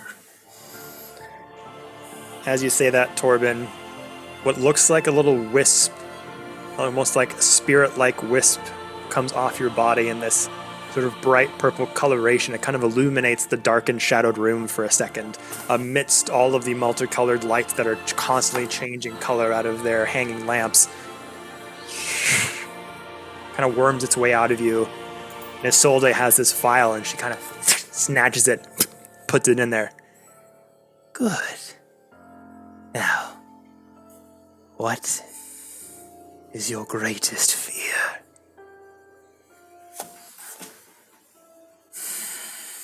You see him get emotional. That I won't be able to save them. And that I'm not strong enough to protect my friends.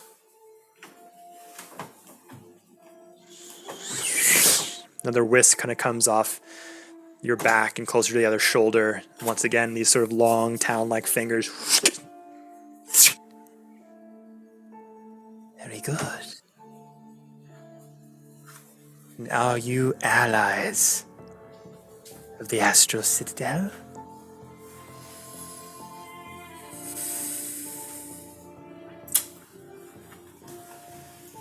We are allies to the people of Elstepa. And a different colored light kind of wisps its way out of you, Torben, a more lighter golden coloration. Oh. All right.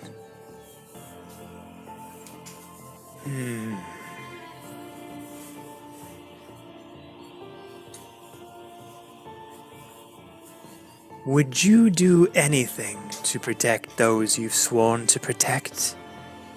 Even if it means the giving up the lives of the people around you in this very room.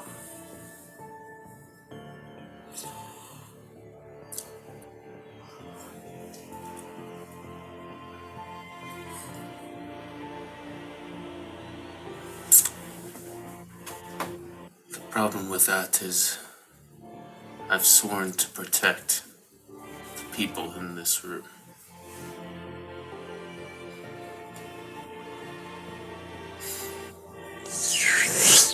Another gold wisp comes out of you.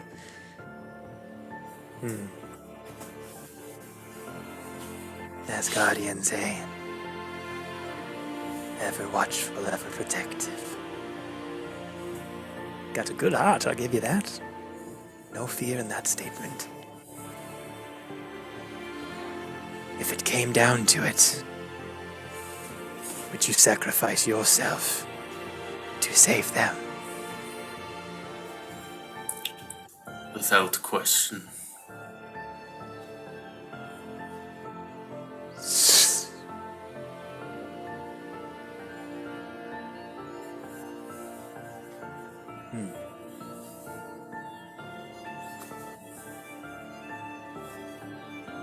All right. All right. I think that's enough. And she just kind of waves the hand, and that feeling disconnects from you, and you feel yourself, the blood rushing back to your skin. You feel in control of your motor functions once more. The lights kind of reverberate a little bit, and the sort of darkened shadow kind of lights up a little bit more. Thank you for that. I can now trust you, and you can trust me with your deepest, darkest desires and secrets. I promise I won't tell anyone. Hope you don't mind me borrowing these for other kind of concoctions I have in the mix. Truth mixed with fear is a powerful concoction. Puts it down behind the counter. Now, that we're all on our good sides here and good behaviors, I do require something that's a bit hard to obtain. For something I need for my wares.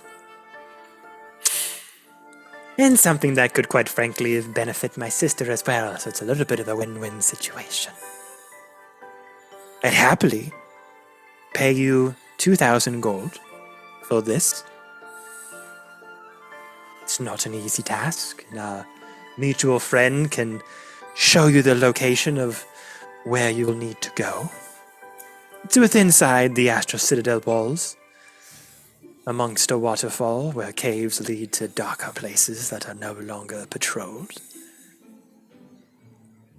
But what I seek from you all is a brave group of adventurers that would be willing to go into the depths, the underground caverns of the Citadel itself. Now, a few of the Spellblade guards and captains have tried to abolish this little nest under their own volition, but have come up a little bit short, and I think there's other things going on that is distracting them at the moment, which leaves an advantageous opening for us. Interested? What's in the nest? Well, are you, my dear? And she kind of limps over to you. The elongated fingers kind of with those pointy fingernails kind of carving at one of your feathers. Are you familiar at all with aboleths? No. Ah, that's okay. Not many have seen them and lived to tell the tale, so that's perfectly fine. What are they? Well,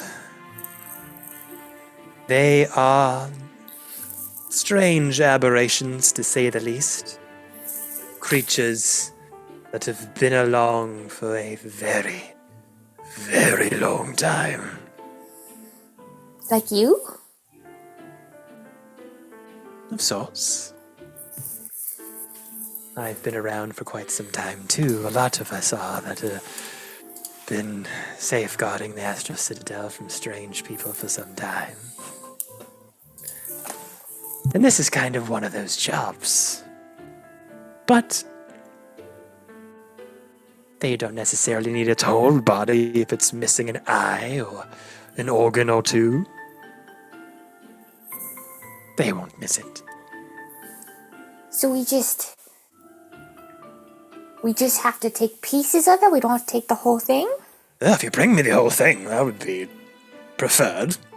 Can you tell us anything about them? I mean, like I said, we've never heard of them. Are they poisonous? Are they thunderous? Are they electrifying? Well, before the coming of the gods, they lurked in primordial oceans and underground lakes where the citadel is currently resting upon. They've been around for a very long time, and at one point, the Abelis had their own empire until the true gods came a-knocking and knocked them off the pedestal. Wait, so Long these were time ago. gods? No, they're not gods necessarily. They were just at the top of the food chain for a while until more stronger beings came along and cleaned them up. Are they magical? To an extent, yes, they have abilities. They're more of the amphibian variety. They live in pools of water. They are pretty deadly in the ways that their bodies can transmute diseases if you're not careful. Ooh. Oh no. And they are very persuasive. Oh no. Do you have anything that might help us against their persuasive nature? Well, I may have a few concoctions lying around that might be able to help stave off some of their effects. Don't have much of it, but I make it, you see, from their body parts, the salts, and I'm running low, so could use a bit more. They also have eternal memories, flawless even. They pass their knowledge and experience from generation to generation, and are very rare to find in the world these days, and well, the higher-ups in the Citadel can extract that knowledge for whatever they like. Interesting. Are they known to be from this world? Parts of it, yes. They've been around for a very long time and scattered across all kinds of realms. Now Finding them is No, go ahead. Finding them what? Not too finding them is just extremely hard, and I guess the Citadel had thought they had eradicated all of them a long time ago, and one's kind of crept up. And this little window that we have could be our chance to grab it for ourselves. Yeah, I mean, we'll do what we can. I mean, I think we should talk remuneration before we proceed. And she's fully doing these affectations, thinking that it's like polite or part of the conversation. Yes. Yeah. I imagine that the more parts we bring you, the more parts we bring you, that the more money there will be. And as the topic of money comes up, she starts to duck behind everyone else and like pushes you guys forward, like knowing this isn't her space. Do you want to make me a persuasion check? I don't And do you want someone else to help you with that? That was my idea, is that they're kind of the big people are.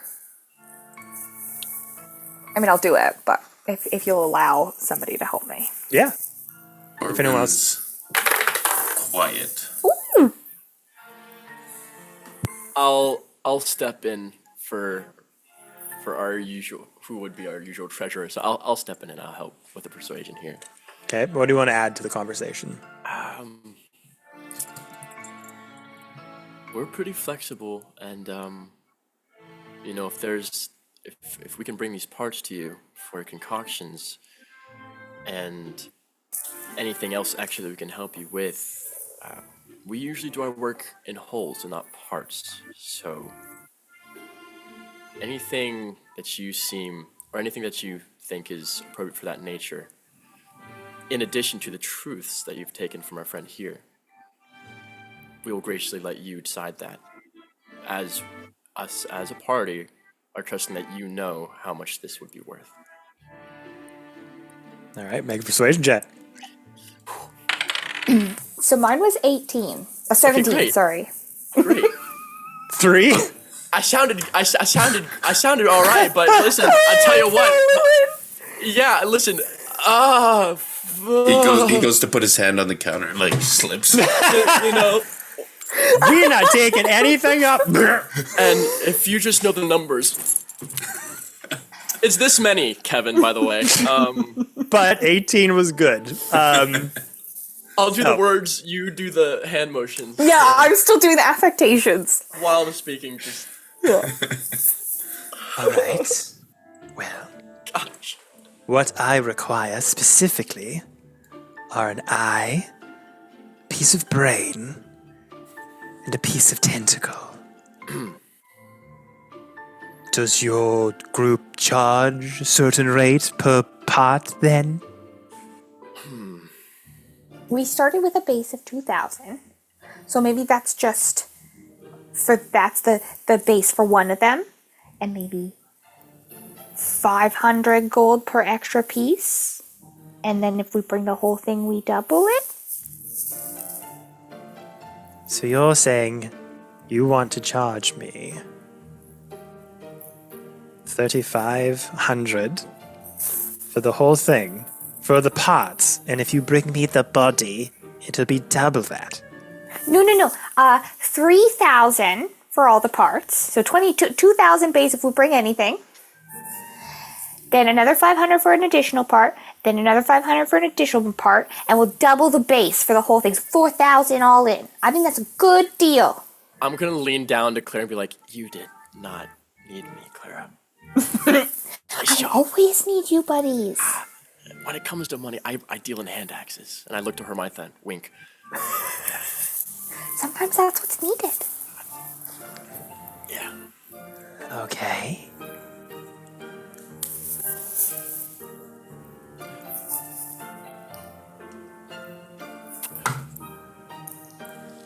Can I add one thing to that? I'll add one thing. If we're taking parts of brain, tentacles, and eyes, I assure you this thing is going to be dead. So we have a very, very strong member of our party here, as you can see. And if we're counting on a dead beast as the conclusion of this quest, we might as well bring you as much as we can. So we'll just put that on the table.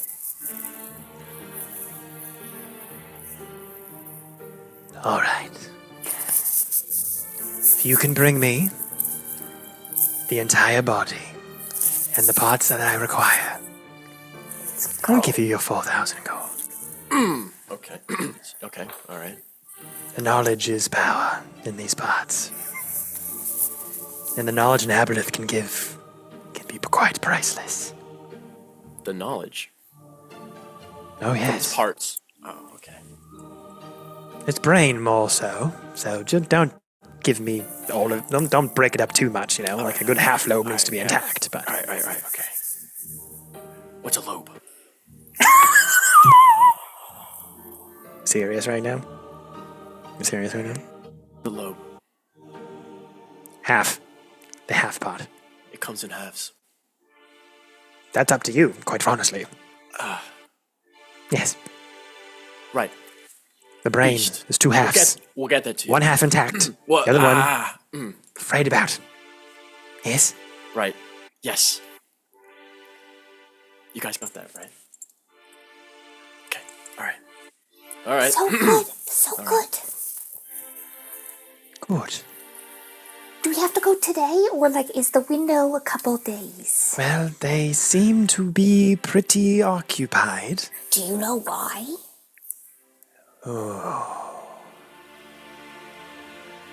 I'm not privy to that much information these days. Me, Yeah, us neither. I'm kind of locked away in here for a reason. I have my ears open, though. I hear things. What is with all the locks on the doors?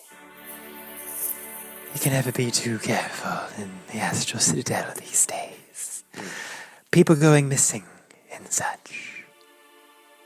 We do know about that, actually. Do you? The tiefling kind of hunches a bit, looks right into your eyes, Ewan. What do you know? What have you heard? Please tell me. And like a little elongated finger with a pointed nail just kind of goes around your cheekbone, down your chin, goes around up to the upper part. I won't tell a soul, I promise. Lewin's never experienced romance before, but he's confused. And also would like to insight check. Insight check for what exactly? Christian's also confused. Let's hold up. If it's like asking because she wants to help this situation, or if she's asking because it's like they're going missing and she's happy about it. Okay. Make an insight check All right. on a soul day, not Han Solo. Is on holo. Yeah. Okay. This is an insight check. Yep. That's like a good one. Okay, that's 12. Well, it's all right. I was excited because I Bury got the like lead. an 8. It's great. 12. Well, maybe not that great. Gosh, man. I'm switching out, guys. So reading her is difficult. Very difficult.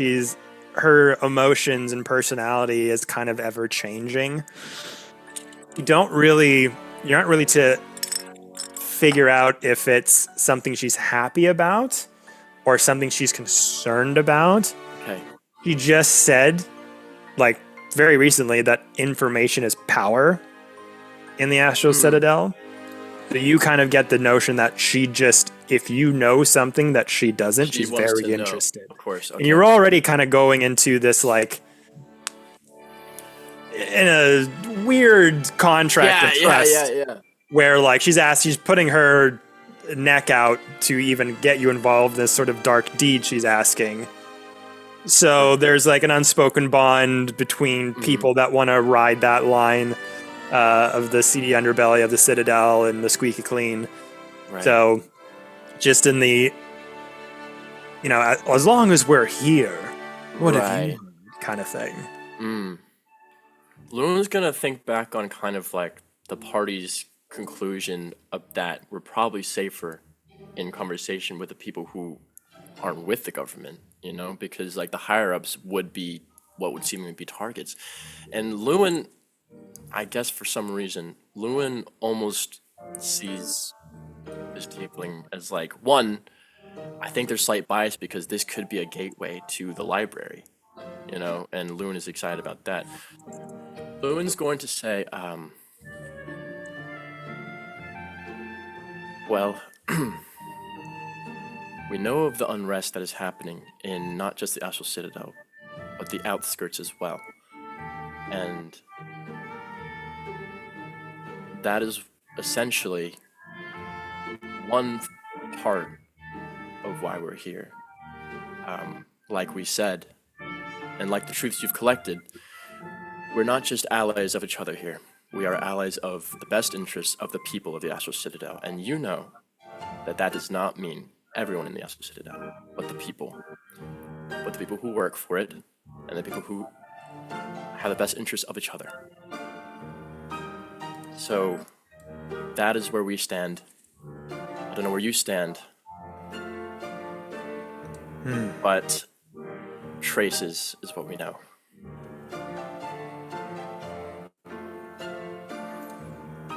How much do you know about the people of the Astral Citadel? How much do you know about its ruler, about Varian? The Yellow King. Not as much as we'd like to, unfortunately. Do you know that the Astral Citadel is one half of a whole? One That half it of is a whole. technically a realm divided? Against who? Does the Martial Empire ring any bells?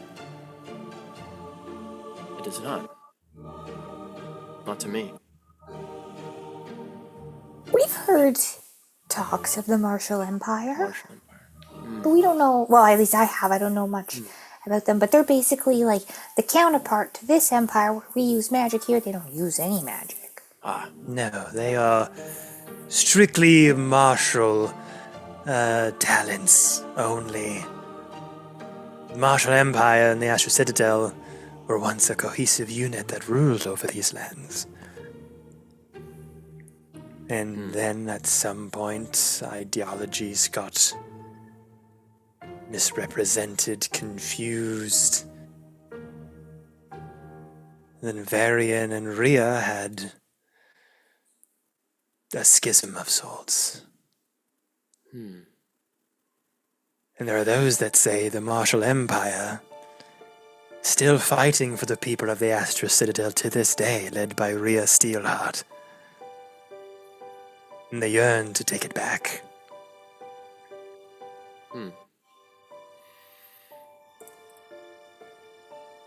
Do you think what you're doing is for the best of their interests?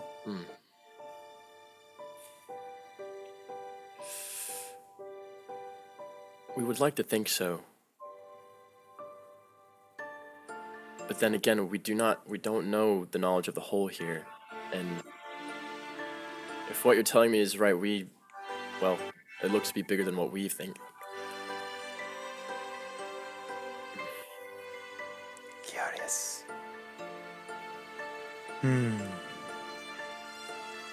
Loon's trying to do his best as the speaking front of this interaction, but is a little bit like, what do I know? What do we know? You know? And it's like trying to check that Torben's also getting in this, and then Clara and Hermione and Rala are receiving this information as well. I was gonna say, if Lewin like actively looks like he's kind of checking in with us about this, have they ever used,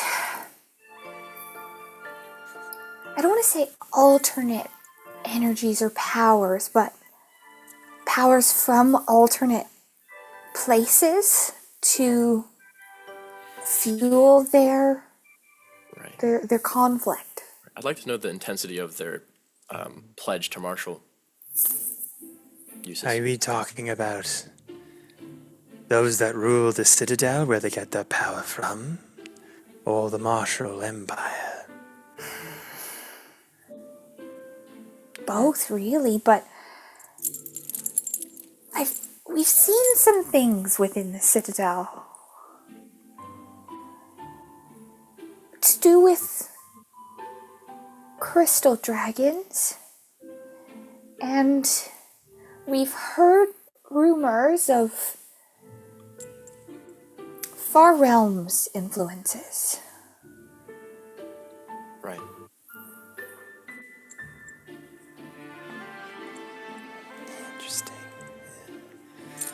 Interesting.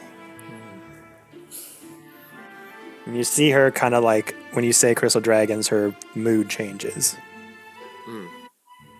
And she kind of like mutters a little bit to herself and kind of like biting her elongated nails and kind of tapping them on her teeth. I pull out the crystal that I had hidden in my pocket in the cave. What do you have there? We found it. It's from our friend, and it's very special to me. But we found evidence of dragons Nearby. in the realm, not walking distance. But in these lands near. Yeah.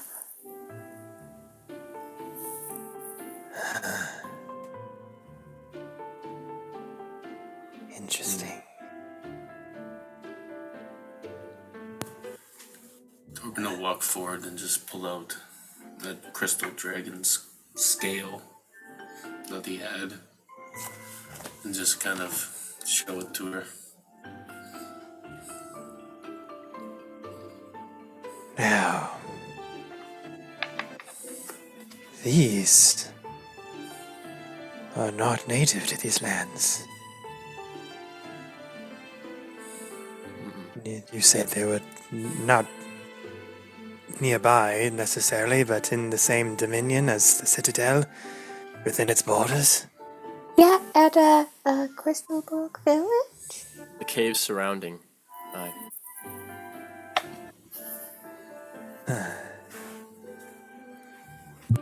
Crystal dragons are rare in the lands of Alstiva, but they've been rumored, or at least, if they have ever been seen, that'd be in the Embercrest Dominion, where the Dragonborns live. Why are they all the way out here, I wonder? We did also hear of a traveling group of Dragonborn passing through the area. We didn't see them, but we were told that they had passed through, perhaps on their way here.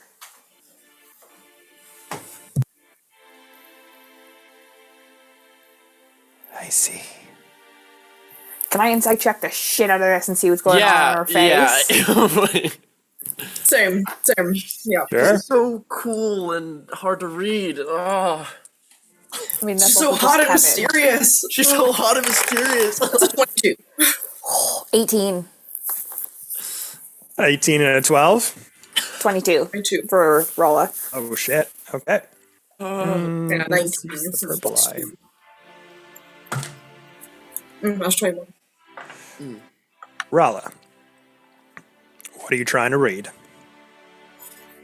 I want to know if she's like thinking about cutting this dragon up. Like if she's thinking about it, like, oh, good, I can get my hands on one. I try to make sure she's like speaking in a good way. I think the way that what you read, she's not necessarily speaking, more reacting, and more getting a vibe of what that reaction could mean. Is there a sense of, oh, there's some nearby that's valuable? Sure. Then saying they're not native to these lands, they're only rumored to be up in the Embercrest Dominion where the Dragonborns live. That's weird. You mentioned the Dragonborn are in the area, that you heard that they were here.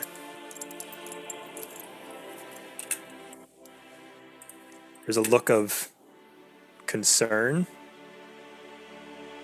and a look of, what are they doing? There seems to be a element of surprise and problem solving, all in that kind of moment. Taken off guard.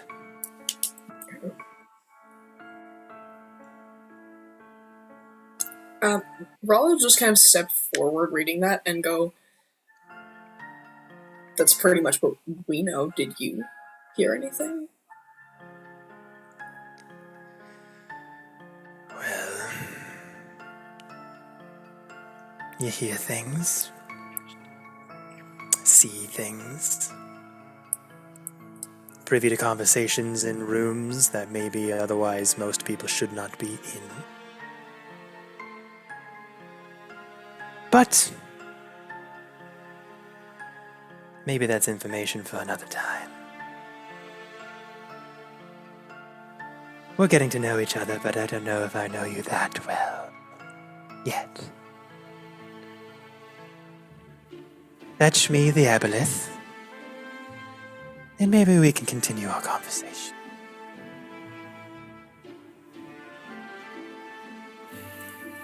Thank you. We need our concoctions against them, please. You said you had something. Ah, Don't forget. yes, right. One moment. Kind of goes around the hobbles around the sort of warped and bent desk that's kind of in odd shapes and angles, almost like something out of a Tim Burton movie. Going around the corner, picking up some vials off the shelf, puts it all kind of in a beaker of sorts, starts crushing it with a motor and pedestal. A few drops of liquid. The noxious fumes kind of go in the air. They kind of smell a little rotten. 2 little spherical bottles. All right. 3 of these. Make sure to take them when you start to feel the effects of the aboleth. They are very dangerous to be around underwater. If they touch you, they may be able to cause a type of disease that can be harmful. It will not kill you outright. If you do get touched by them in the battle, there could be a way to kill you if you get back here in time. But the darker colored one, if they try to take over your mind, if you start to hear the whispers, drink that one immediately. So out of game, one of these potions will give you advantage on the saving throw regarding effects from the aboleth. You get to choose which one. Another one will, if you get touched with the disease, you pour this on where it touched you, it'll wipe it clean. So kind of a freebie. And the third one will give you advantage from its charmed effect.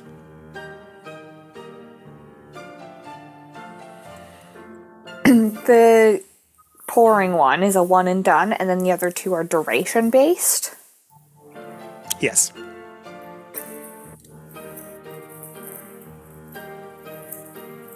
Thank you. Thank you so much. This is going to be so helpful, and will not take them because she's not responsible, but hand them to Torby. Who I think has our bag of holding.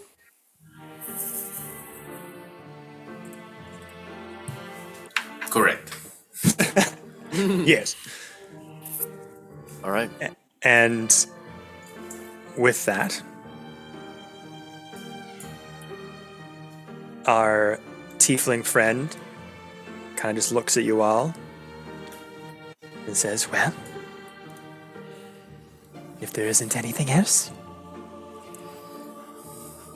Well, we were supposed to wait for Lihuhu, I forget his name.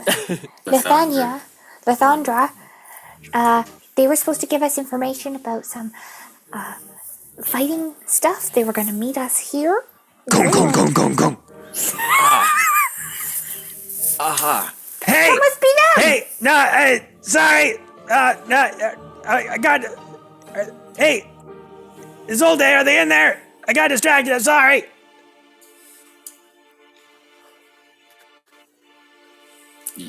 Hi! Hello! Hi! Hey, yeah. Oh shit! Oh no, sorry, I totally forgot. The DM forgot they're supposed to meet here a little while ago, and now it's showing up right now. It's okay, you said it would be 20 minutes. That was about 20 minutes. Yeah. Okay, cool. Well, I'll just wait out here. All right. Okay, I mean, we're done, so we're just gonna... Okay. Directions or something? Like, do we have a map or something that she gave us? Or was... Our mutual friend will be able to show you the way. Okay.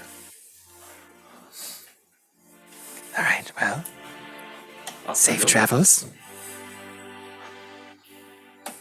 And before you leave, Torben, Isolde would kind of look at you. Thank you.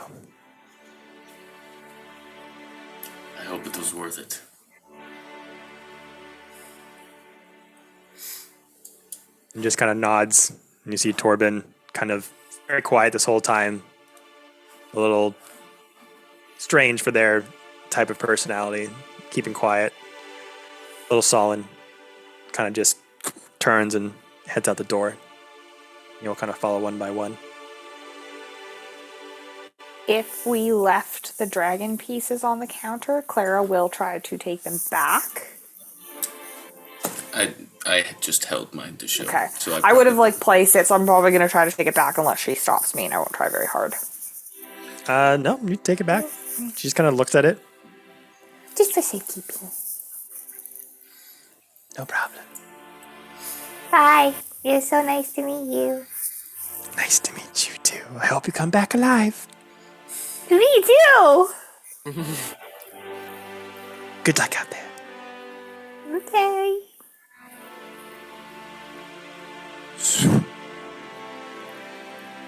Yeah, Come on our outside. way out. Yeah, real quick on our way out.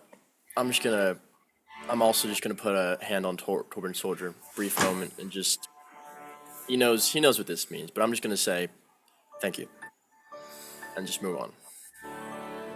Just everything with what comes with that thank you in regards to that room and what was given and what was taken, and then just continue on. He'll just nod. Yeah. Okay. So as you come outside, Tiefling Bard kind of just hanging out on the edge of the storefront. You're like, all right, well, you go well? This old I gave you the info? Yeah, I think we're ready to know where some fighting pits are.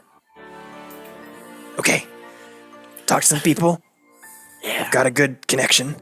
It's gonna take out of the Mystic Grove. We're gonna have to get out of the city limits for a little bit, but not too far. We're not gonna be days of travel or whatever. It'll be like a few hours. Kind of takes place in a maze of sorts. So you kind of gotta know where it is to get to, kind of thing. Blah blah blah. But my friend told me where it was. Did you want to go there now, or? Well, did you happen to pass by the any incidents in the city where the guards might have been more populated? Well, they're kind of just scattered all over the place. They kind of show up when incidents happens or when fights break out, that kind of thing. I know there was something that happened around the merchant section. Did they seem to have kept their focus in that area, or are they now? Just back I didn't really go over to the textile district for my contacts, but I hadn't heard anything. All right. Okay. All right. Thank you, dear friend. I think we're gonna take a quick patch up, Okay. if you don't mind, and then we'll be ready to go. And then I'll look to the party just to reassure that's the plan. Yeah, we also just need like a little powwow. We just got a job here. We just gotta decide what's best. If you just give us like 2 minutes. Okay. I'll just be over there. Just yes, right here. Yeah. It's fine. Yeah. Okay. So I don't think I can do more magic today, is my thing. So I can maybe heal a couple times if we go to the pits, even if we like take a little bit of a rest now. Like I'll feel a little better, but I still won't have my magic back. Yeah. So maybe I mean, she said we had a window of time. She didn't make it sound like, I mean, I don't know, we don't have to do it right now. Well, Did it sound like it had to be done while they're occupied investigating Woodrow's crime scene? I'm assuming yeah, that's what I was trying to what figure out they're if they're still doing. there or not. Yeah, they kind of implied that like the last couple, like not even just Woodrow's thing, but they kind of said like the last couple days they've been kind of on high alert and very busy. So now would be like relatively soon. Doesn't have to be like right now, but relatively soon would be a good time where the area where you're going is going to be less patrolled, less chance to be seen. But they seemed like kind of overly concerned of, how am I trying to put it? Like, it's not just the Woodrow incident. It's like there's like an overarching incident that has them distracted, and that's just kind of part of it, maybe. It's like their activity is just kind of being revved up a little bit. Yeah. They got more things to worry about. Yeah, maybe we go to the pits. We rest on the way. I can even do some healing if we need, and I'll just cheer you guys on. And we fight today, maybe make a little extra money, and then big job tomorrow. I need to hit something. Yeah, let's go do it. Let's get you some hitting. Pia! I'm gonna down a healing potion right here, straight up. I'll just chug a. Or wait. Take a short rest. Yeah, never mind. What is that, like an flash hour? down. Yeah. Is that an hour? Yeah. Yeah. There's an hour short rest, and then you can use as many hit die as you have to heal yourself as well. Oh, okay. Yeah. So I think we're gonna go to the fighting pits. You're gonna take us there. We're gonna get some money. You can fight with us if you want to. I'm just gonna be the cheerleader. And then we're gonna rest. And then apparently you need to lead us to this job. Yeah. Oh, talking to me. Oh, sorry. You were in a huddle. I didn't know you were looking. No. I'm talking to you now. I'm facing you. Okay, cool. So you want to go to the pits first? Yeah, pits first. All right. And then, but do you know about this job that we have to get in? What job? What? She just told us we have to get in the Citadel and that you're supposed to take us in there to fight Abu. Oh, shit. No, it's not in the Citadel. It's in the outskirts. It's underneath a waterfall. Oh, okay. Yeah. Some of the land masses are kind of like raised out of the water that they're sitting on. Some of them are taller than others. She wants to go to Abu. Oh, Jesus. All right. You mind if I don't go inside? Can I just lead you to the entrance? 'Cause that shit is. It's above my pay grade. I'll die. Okay, we'll be okay. I'm not gonna sugarcoat it. I'll die. I won't be any help. I'll just be dead weight for sure. But some of the outer skirts of the land masses have waterfalls that fall down. Some of them have cave systems that go inside of them. Some of the guards patrol the area, just making sure like locals don't go snooping around or get hurt or anything. But I think I know what the entrance she's talking about. But I can lead you there. Okay. Is he okay? He's fine. He's just ready to get working. Yeah. Yeah. Okay. Us Cool. Guardians. Yeah, you know. All right. Waterfall first, or do you want to go to the slay pits? We're ready to go to the sleep pits, yep. The pits. All right. We'll go. I'm sorry. I need to ask this. Are people supposed to know that you are here, leaving? It's talking about the pins.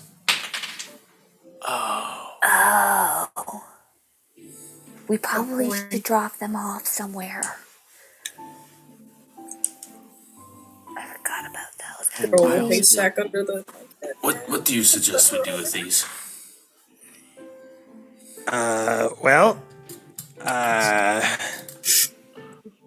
don't know. I mean, Dang. do you have a place you're supposed to sleep? Maybe you can leave them there? It's in the Citadel. Yeah, I'm not fucking going anywhere near that. Where's but, where's the nearest bunkhouse? like hostel or whatever? Sure. Yeah, there's a couple nearby. We should just drop them off there. Yeah. Okay. All right. I mean, if you want, if you fucking wore them, you could probably, be a part of breaking up an illegal fighting ring and maybe get coined that way if you want. We don't want more attention by the powers that be, so... Damn, he's pretty smart, though. We don't need to be caught in more places. Yeah, I'm saying maybe you're like heroes of the Citadel, like broke up an illegal fight ring, and then you could tell them that your old pal here that tipped you off and then get a lot of coin for it. I mean, I don't know. I'm just saying. I'm just thinking off the top of my head here.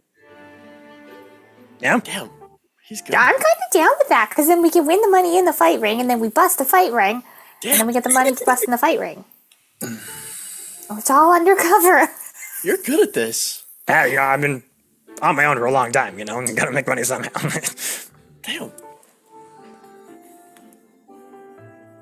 I mean, that sounds good to me. Alright, let's go. All Torben's just sick of our shit. The guy's pretty freaking sound. Like, I can't lie. Like, that was a great plan. Yeah, and I'm the one that came up with it. You all heard it. We need to All bar right. the party. Like, dang. Like, All right, 15%. Let's go. Yeah, on top of the 10. No. No, Nah, fuck. All right. you're good. it's right. Damn. It's good. That was It's respected. Sly dog. All right, so we'll go there. Oh, this is gonna be good. Okay, so we'll go there, and if they come running for you, and they break up the fighting ring, we will get in there, and then when they come like, oh, what the fuck is this? We'll be like, oh, we're secret agents. Fuck yeah, we were in this the whole time. Glad that you guys came. And when they busted up, and they're cracking heads and breaking necks, we were there to lead the whole charge and get a finder's fee. And oh, buddy, we'll be in charge of it. And then the Astral Citadel will give me some sort of title. I'm sure. I don't know what. Not like, Yeah. Just, you Like, know, almost. Just Torben's gonna be in charge of it. Torben. Torben's gonna be in charge of the raid. Yeah. On top of board. Did they say it was just for tracking inside the Citadel, or will it track us while we're out? I don't know if they clarified. Oh, those things will track you everywhere in the Citadel's powerful magic energy. If they want to know where you are, they know where you are. All right. Cool. Let's go. All right. Yeah. We'll take a rest on the way, I suppose. Okay. That sounds good. All right. That's a good payday for Lysandra. Jesus Christ. All right. What has his accent changed into this whole game? I'm impressed by him. Like, straight up. He's from everywhere. He's from all over. You don't know. Yeah. Started out as That's something the else, people. and then he was Cordy, and now he's like Bart fucking Simpson. I don't know. I love him.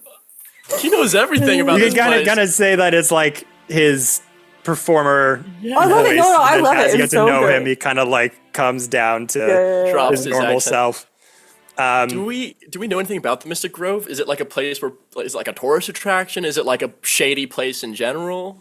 I should have asked him. You I had should ask them. heard about the Mystic Grove here Okay. and there when Because you were would with it be weird for us Karsus to be there? Yeah. and coming out through that forested region. That was kind of part of the Mystic Grove. Like okay. it kind of expands all over the outer villages and cities that the Citadel and its neighboring villages are placed in. So it wouldn't be entirely like out of place for someone to travel through there or anything No. like that. Okay, great.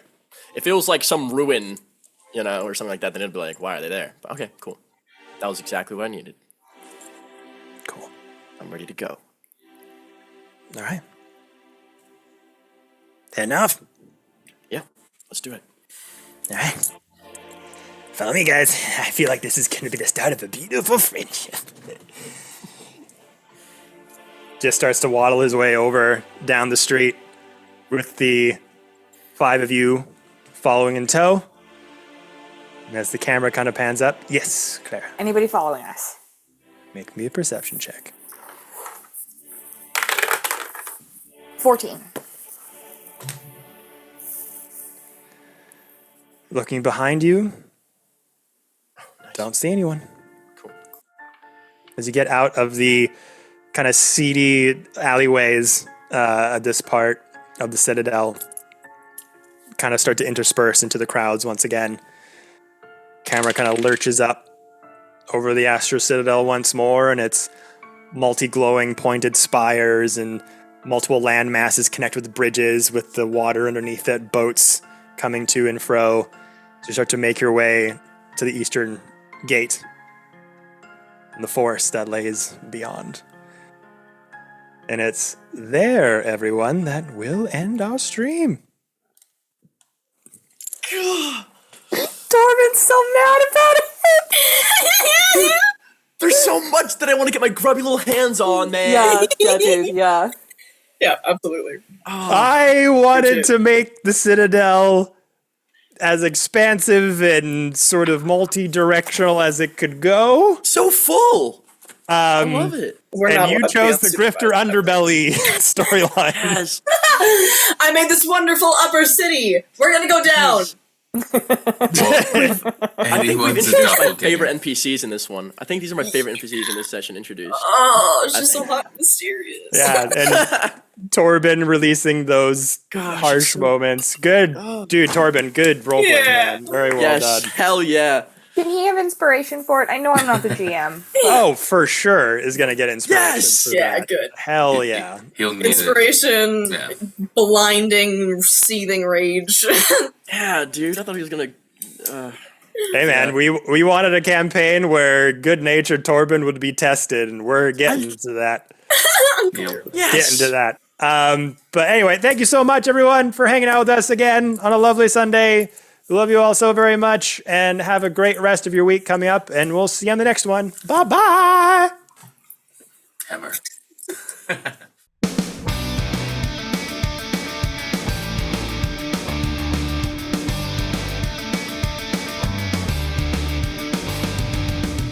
Clara has had a zombie mimic just following us around and a mushroom. It's still That's not there. suspicious. Tied a leash around us so people could see that it was trained. Everyone's like so suspicious of us, and we're like, we just defended ourselves. What do Yeah. you want?